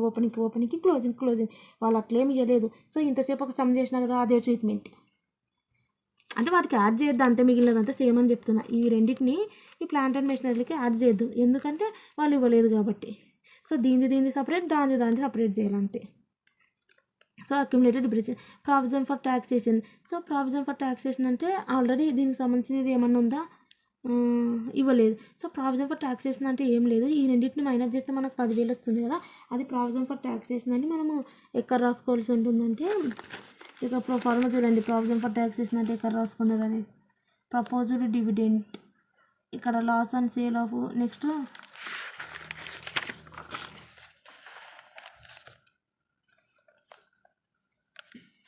ప్రావిజన్ ఫర్ ట్యాక్సేషన్ అని వచ్చింది కదా. సో ప్రావిజన్ ఫర్ డివిడెంట్ అని వచ్చినప్పుడు మనం ఏం చేసినాం ఇదేమో కరెంట్ ఇయర్ది నెట్ ప్రాఫిట్కి యాడ్ చేసుకున్నాం. ఇదేమో ట్యాక్స్ పెయిడ్ అని మనం ఇక్కడ బ్రాకెట్ పెట్టుకొని పేమెంట్ చేసుకున్నాం కదా. అంటే డివిడెంట్కి చేసినాం కదా సేమ్ అదే ట్రీట్మెంట్. దీనికి సంబంధించినది కింద tax paid during the year అంటే అకౌంట్ ప్రిపేర్ చేసి ఆ రకంగా ప్రొసీజర్ నేను చెప్పినా కదా ఏం చేయాలి అనేది. సో ఆ రకంగా వీళ్ళు కింద ఏం ఇన్ఫర్మేషన్ ఇవ్వకుండా ప్రావిజన్ ఫర్ ట్యాక్సేషన్ అన్నప్పుడు it should be consider as provision for డివిడెంట్కి ఏదైతే ట్రీట్మెంట్ చేసినారో అదే ట్రీట్మెంట్ కన్సిడర్ చేయాలి. డివిడెంట్కి ఏం చేసినారు ప్రావిజన్ ఫర్ డివిడెంట్కి ఇది వచ్చినప్పుడు ఇదేమో కరెంట్ ఇయర్ ఇదేమో ఫైనాన్షియల్ యాక్టివిటీస్లో బ్రాకెట్ పెట్టుకున్నారు సేమ్ అదే ట్రీట్మెంట్. ఇక్కడ ఏమో ట్యాక్స్ ప్రావిజన్స్ ఈ రకంగా వచ్చి tax paid during the year వచ్చినప్పుడు ఇదేమో by balance broad down to balance carry down. Tax paid అనేది డెబిట్ సైడ్ వస్తుందని చెప్పిన అటు సైడ్ అనేది ఇంకా అకౌంట్ సెటిల్ చేస్తాం కాబట్టి ఇక్కడ వస్తుంది ఏంది by PNL account balance figure. ఈ 100 అనేది మనం ఎక్కడ వేసుకుంటాం పిఎన్ఎల్ అకౌంట్ అంటే నెట్ ప్రాఫిట్కి 1100 అనేది మనం యాడ్ చేస్తాం. సో ఈ రకంగా ఉంటుంది ప్రొసీజర్ అనేది. ఇది అనేది ఏం చేస్తాం మళ్ళీ ట్యాక్స్ పెయిడ్ అంటే మనం ఇది ఇప్పుడు చూడండి ఇక్కడ చూడు ఇక్కడ చూడండి, ఇక్కడ మనం డివిడెంట్ అనేది లాస్ట్ ఇయర్ది పే చేస్తే మనం ఏమనుకున్నాం, బ్రాకెట్ పెట్టుకున్నాం కదా ఫైనాన్సింగ్ యాక్టివిటీస్కి. ఆ రకంగానే ఈ పెయిడ్ కూడా మనము బ్రాకెట్ పెట్టుకొని ఫైనాన్సింగ్ యాక్టివిటీస్లో వేసుకుంటాం. ఇదేమో P&L వేస్తాం. సో ఈ రకంగా వచ్చినప్పుడు ఈ ట్రీట్మెంట్ అది ఏమి ఇవ్వకుండా ఓకే ఇది ఒక్కటి ఇచ్చినప్పుడు ఏ ట్రీట్మెంట్ పాటించడమో అదే ట్రీట్మెంట్ పాటించాలి. ఒకవేళ డివిడెంట్ పెయిడ్ ఇచ్చినప్పుడు కూడా ట్యాక్స్ పెయిడ్ అనే provision for dividend account prepare అయ్యాలి. ఒకవేళ డివిడెంట్ పెయిడ్ అని ఇస్తే సేమ్ ఇదే ట్రీట్మెంట్ అంతే. సో నెక్స్ట్ వచ్చేసి ఇది అయిపోయింది. అక్యుములేటెడ్ డిప్రిసియేషన్ అంటే కూడా సేమ్ ప్రొసీజర్ నేను చెప్పినా కదా, వీటికి యాడ్ చేయొద్దు. ఒకవేళ కింద ఇన్ఫర్మేషన్ ఇస్తేనే యాడ్ చేయాలి. యాడ్ చేయనప్పుడు ఒక సమ్ చెప్పినా కదా ఎట్లనో సేమ్ యాజ్ క్రెడిటార్స్ ఇచ్చినారు. ఇక్కడ మనకు ఏంటి ప్లాంట్ అన్నారు. ప్లాంట్ అంటే ప్లాంట్ అండ్ మెషినరీది పర్చేజ్డ్ సోల్డ్. సో ఇది అనేది మెషినరీ అకౌంట్ ప్రిపేర్ చేయాల్సి ఉంటుంది. సో ఇది అనేది మీకు తెలిసిన సమ్మే, నేను ఆల్రెడీ చెప్పినాను. సో ఈ సమ్ చేయండి. సో మనకి ఇది ఏంటంటే క్యాలిక్యులేట్ క్యాష్ ఫ్రమ్ ఆపరేషన్స్ అన్నారు. అంటే cash flow from operating activities, not asking cash flow statement కాదు, cash from operation. Cash from operating activities చేయమంటారు. ఫస్ట్ ఏం చేస్తాం, net profit. So net profit ఎక్కడ ఉందో ఇక్కడ నుంచి ఎతకండి. 10,000 ఉంది, యాడ్ చేస్తాం. ఏంటి, నాన్ ఆపరేటింగ్ ఎక్స్పెన్సెస్. ఇవన్నీ కూడా ఆపరేటింగ్ ఎక్స్పెన్సెస్ అనమాట. ఆపరేటింగ్ ఎక్స్పెన్సెస్ అంటే ఏంటంటే బిఫోర్ రీచింగ్ టు కస్టమర్స్కి ఒక ప్రోడక్ట్ వెళ్ళేంత వరకు ఇవన్నీ కూడా పెట్టుకొని చేస్తాం. ఆఫ్టర్ కస్టమర్కి రీచ్ అయినాక వచ్చే ఎక్స్పెన్సెస్ అన్ని నాన్ ఆపరేటింగ్ ఎక్స్పెన్సెస్. అంటే మనకి ఏమేమి వస్తున్నాయి ఇక్కడ చూడండి, depreciation non operating expenses, loss and sale, goodwill written off, general reserve written off, preliminary written off, proposed dividend చెప్పినా కదా కరెంట్ ఇయర్ది వస్తుందని. సో ఏమి ఇవ్వలేదంటే కరెంట్ ఇయర్దే వాళ్ళు ఇచ్చింది, ఇది 2 ఇవ్వలేదంటే ఇది కరెంట్ ఇయర్, ఇవి 2 వస్తాయి. సో నెట్ ప్రాఫిట్ మీది వస్తుంది, ఇవి వస్తాయి. ఇవన్నీ యాడ్ చేయాలా. లెస్ ఏం చేస్తారు, ఇవి రావు. ఇంకా లెస్ ఏం చేస్తారు కదా, profit and sale of land, ఇది లెస్ చేస్తాం. అండ్ ఇన్కమ్ ట్యాక్స్ రీఫండ్ కూడా. ఇన్కమ్ ట్యాక్స్ రీఫండ్ అంటే ఇన్కమ్ చెప్పినా కదా, ఒక్కోసారి ఇటువంటి ఇన్కమ్ ట్యాక్స్కి మనం పే చేస్తాం కానీ రీఫండ్ రాదు, కానీ రీఫండ్ వచ్చింది. సో ఇది కూడా మనకి ఇన్కమ్ కాబట్టి ఇవి రెండింటిని మనం ఏం చేస్తామంటే ఇవన్నీ కూడా నాన్ ఆపరేటింగ్ ఇన్కమ్స్. ఆపరేటింగ్ అంటే ఏంటంటే ఒక ప్రోడక్ట్ తయారు చేసి before reaching to customer what are the expenses ఇంకా అవన్నీ కూడా ఆపరేటింగ్. ఇవన్నీ తర్వాత జరిగినవి అంటే బిజినెస్ అంతా అయిపోయినాక జరిగిన ఇది. ఓకే, ఇన్కమ్ ఇవి 2 యాడ్ చేస్తాం. ఆ రకంగా చేస్తే మనకి ఏమొస్తుంది, క్యాష్ ఫ్లో. ఇంకా next cash flow from operating activities రావాలంటే నెక్స్ట్ ఏంది, కరెంట్ అసెట్స్, కరెంట్ లయబిలిటీస్ అది చేస్తే వస్తుంది. అవి ఇవ్వలేదు కాబట్టి ఇదికే చూడండి. సో ఇంకా నెక్స్ట్ మనకి దీని మీద టాపిక్స్ సో నెక్స్ట్ అనేది మనకి ఇండైరెక్ట్ మెథడ్ మీద టాపిక్స్ అయిపోయినాయి. సో ఇండైరెక్ట్ మెథడ్స్ మీద టాపిక్స్ అయిపోయినాయి అంటే ఇది ఏదైపోయిందంటే ఇండైరెక్ట్ మెథడ్స్ మీద టాపిక్స్ అయిపోయినాయి ఇవి. నెక్స్ట్ డైరెక్ట్ మెథడ్ చూడండి. డైరెక్ట్ మెథడ్ అంటే ఏం లేదు, ఇది చాలా easy. Cash flow from investing activities, financing activities same రెండిట్లా. ఇక్కడ మనకు మారేది ఏంటంటే ఇక్కడ కూడా ఇంక్రీజు తర్వాత క్యాష్ యాడ్ చేయడం ఇది అనేది కూడా సేమ్. ఇక్కడ ఆపరేటింగ్ యాక్టివిటీస్లో ఏమొస్తాయంటే cash received from customer, cash paid to suppliers వస్తుంది. సో ఇవి 2 క్యాష్ రిసీవ్డ్ ఫర్ కస్టమర్కి ఒక 5,000 వచ్చింది, క్యాష్ పేడ్ టు కస్టమర్ల నుంచి రిసీవ్ చేసుకున్నాం, ఇలా సప్లయర్స్కి ఎంప్లాయీస్కి పే చేస్తున్నాం. అప్పుడు ఒక 2,000 వచ్చింది అనుకో, పే చేసినాం కాబట్టి మైనస్ అయిపోతుంది, 3,000 వస్తుంది. ఇందులో నుంచి దీన్ని క్యాష్ జనరేటెడ్ ఫ్రమ్ ఆపరేషన్స్ అంటారు, అది కూడా రాయాల్సిన అవసరం లేదు. నెక్స్ట్ ఏం చేస్తారంటే ఇది ప్రొఫార్మా కాబట్టి less income tax paid, IT paid అనేది మైనస్ చేయాలి. ఐటీ పెయిడ్ ఒకవేళ ఒక 200 అనుకో, మైనస్ చేస్తే ఎంత వస్తుంది, 2,800. ఇది అనేది ఏమైపోతుంది అంటే cash flow from operating activities అవుతుంది. Next investing, financing same. ఇటువంటిది సమ్ వచ్చింది ఒకటి ప్రీవియస్ క్వశ్చన్ పేపర్లో, ఒకసారి చూడండి. సమ్ ఒకసారి చూడండి. మనకి ఇలా చూడండి, మనకు అది సమ్ కాదు, వాళ్ళు ఏమి ఇవ్వలేదు, క్యాష్ ఫ్లో ఏమంటారు అది ఇదని ఇవ్వలేదు. దాన్ని చూస్తేనే మనకు అర్థమైపోతుంది అది ఏం సమ్ అనేది మనకు చూస్తేనే అర్థమైపోతుంది. ఒకసారి చూడండి, ఇలా డైరెక్ట్ మెథడ్ అని ఇచ్చినారు చూడండి, ఇది direct method, indirect method. So ఇక్కడ మనకు ఒక్కోసారి డైరెక్ట్ మెథడ్ అని వాళ్ళు ఇవ్వచ్చు, ఇవ్వకపోయినా అర్థమవుతుంది. పేమెంట్ టు సప్లయరు అంటేనే అర్థమైపోతుంది, పేమెంట్ టు సప్లయర్స్ ఎక్కడుంది, ఇక్కడ ఉంది. సో కాబట్టి ఫస్ట్ మనకి ఏం కావాలో, cash received from suppliers first one. So cash receipts from suppliers ఏమన్నా ఇచ్చినారో చూసుకోవాలా. చూస్తే ఇక్కడ చూడండి, cash balance, repayment, dividends, taxation, purchase, అదో రిసీప్ట్స్ ఫ్రమ్ కస్టమర్. మన ప్రొఫార్మ్ ఏంది, ఈ 5,600 ఫస్ట్ రాసుకోవాలి, పేమెంట్ టు సప్లయర్ 4,000 మైనస్ చేయాలి. ఓకే, ఇది మైనస్ చేస్తే నెక్స్ట్ క్యాష్ పేమెంట్ టు వీళ్ళు ఏమన్నారు, సప్లయర్స్, ఎంప్లాయీస్కి ఏమేమి పే చేస్తాం అవన్నీ కూడా మైనస్ చేయాలి. సప్లయర్స్ కాబట్టి మైనస్ చేసినాం, ఎంప్లాయీస్ని లేదా. సో ఫస్ట్ మనం ఏం చేసినామంటే ఎంప్లాయీస్కి ఏమేమి ఉంటాయంటే చూడండి, ఇక్కడ వాళ్ళు ఇచ్చినారు క్యాష్ పెయిడ్ టు సప్లయర్స్ అనేది రిసీవ్డ్ ఫ్రమ్ కస్టమర్స్ అనేది 5,600, సప్లయర్స్కి ఏమో 4,000. నెక్స్ట్ ఏంటంటే cash paid to employees, cash payments for over heads, ఇవి కూడా మైనస్ చేస్తే మనకు వచ్చేది ఏంటంటే క్యాష్ జనరేటెడ్ ఫ్రమ్ ఆపరేషన్స్, అందులోంచి ఇన్కమ్ ట్యాక్స్ మైనస్ చేయాలి. సో ఎంప్లాయీస్కి ఏమేమి పే చేస్తామంటే ఇక్కడ చూడండి, ఓవర్ హెడ్ ఎక్స్పెన్సెస్ అని, next wages and salaries pay చేస్తాం.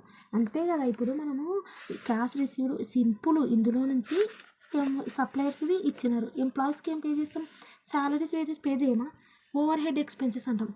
అంటే అడ్వర్టైజింగ్, సెల్లింగ్, డిస్ట్రిబ్యూషను అవన్నీ చేస్తాం కదా. బిఫోర్ రీచింగ్ టు కస్టమర్ వరకు ఆపరేటింగ్ ఎక్స్పెన్సెస్. సో అవన్నీ కూడా ఇక్కడ మేనేజ్ చేస్తాయి ఈ ప్రొసీజర్లో. ఎంప్లాయీస్కి పే చేసేది ఏంటి, ఆపరేటింగ్, ఒక కంపెనీ ఏమంటారు ఒక ప్రోడక్ట్ ఆపరేటింగ్ కావడానికి సాయం చేసేది ఎంప్లాయీస్, ఆ దానికి సంబంధించింది మనం పే చేస్తాం. So over head expenses, wages and salaries ఇవి కూడా మనం ఏం పే చేస్తాం, కస్టమర్స్ నుంచి మనం మైనస్ చేస్తాం. ఎంప్లాయీస్కి ఇవన్నీ కడతాం. Over head expenses, wages and ఇక్కడ ఓవర్ హెడ్ అంటే ఏంది, సెల్లరు అనేది ఏమంటారు ఒక మిడిల్ మ్యాన్ సెల్ చేస్తారు కదా. ఓవర్ హెడ్ అంటే డిస్ట్రిబ్యూటర్స్కి డిస్ట్రిబ్యూట్ చేస్తారు ప్రోడక్ట్స్, ఇవన్నీ ఓవర్ హెడ్ అంటారు. సో ఇది మైనస్ చేస్తాం, ఇది మైనస్ చేస్తాం 5,600 నుంచి. అంతే 5,600 నుంచి 4,000 మైనస్ చేయండి. తర్వాత మైనస్ ఇంకోటి పెట్టండి, ఏంది ఓవర్ హెడ్ ఎక్స్పెన్సెస్ 4,000 అది మైనస్ చేయండి. మైనస్ వేజెస్ అండ్ శాలరీస్ ఇది మైనస్ చేయండి. మైనస్ చేస్తే వచ్చేది cash flow from operating activities. Next ఏంది, cash flow from operating activities అంటే ఇన్కమ్ ట్యాక్స్ పెయిడ్ మైనస్ చేస్తే cash flow from operating activities. తర్వాత ఇన్కమ్ ట్యాక్స్ మైనస్ చేయమని, అంతే కదా. ఇది ఇన్కమ్ ట్యాక్స్ మైనస్ చేయమన్నా. ఇన్కమ్ ట్యాక్స్ ఎక్కడ ఉంది ఎత్తుక్కోవాలి ఇందులో నుంచి. ఇన్కమ్ ట్యాక్స్ ఈజీ సమ్, అందరం ఇది టఫ్ అనుకుంటాం కానీ ఇన్కమ్ ట్యాక్స్ ఇక్కడ 500. సో ఇది మైనస్ చేస్తే మనకు వచ్చేది ఏంటి, క్యాష్ ఫ్లో ఫ్రమ్ చూడండి operating activities. Next cash flow from investing activities. Investing activities అంటే ఏమంటాయి, మనం వస్తువులు కొంటాం కదా, వాటిని ఇన్వెస్టింగ్. ఏమేమి వస్తువులు కొన్నాం ఇక్కడ కరెక్ట్ చూడండి, ఫిక్స్డ్ అసెట్ 1. నెక్స్ట్ వచ్చేసి ఇంకేమున్నాయి, ఇవి అయిపోయినాయి, అంటే ఇవన్నీ అయిపోయినాయి, ఇది అయిపోయింది. ఫిక్స్డ్ అసెట్ ఒకటి ఉంది, డివిడెంట్ కాదు, బ్యాంక్ లోన్ కాదు, ఇది కాదు కదా, sale of fixed asset. So అంటే ఇది పర్చేజ్ చేసినాం కాబట్టి బ్రాకెట్ పెట్టుకోవాలా, ఇది సేల్ చేసినాం కాబట్టి ఉత్తిగా రాసుకోవాలా, ఇది అడ్జస్ట్ చేయాలా. చూడండి ఈ రకంగా అడ్జస్ట్ చేస్తే 200 వస్తుంది. ఇది net cash flow from investing activities. Next financing activities. Financing activities అంటే అప్పు తెచ్చుకునేటివి. ఏమేమి అప్పు తెచ్చుకుంటాం మనం, డివిడెంట్ ఒకటి ఇచ్చినారు కాబట్టి మనం ఏం చేయాలి, ఈ డివిడెంట్ పెయిడ్ బ్రాకెట్ యాడ్ చేయాలి, చెప్పినా కదా. ఇది ఒకటి ఇచ్చినారు. Next repayment of bank loan మనం రీపే చేస్తున్నామంటే అర్థం ఏమైపోతుంది, మన దగ్గర నుంచి ఉంటుందా పోతుంది కాబట్టి దీనికి బ్రాకెట్ యాడ్ చేయాలి, దీనికి బ్రాకెట్ యాడ్ చేయాలి. ఓకే. నెక్స్ట్ ఇంకేమైనా ఇష్యూ ఆఫ్ ఈక్విటీ షేర్స్. ఈ ఇష్యూ చేసినా మనకు మనీ వస్తుంది కాబట్టి ఇది అనేది అట్లనే పెట్టాలి.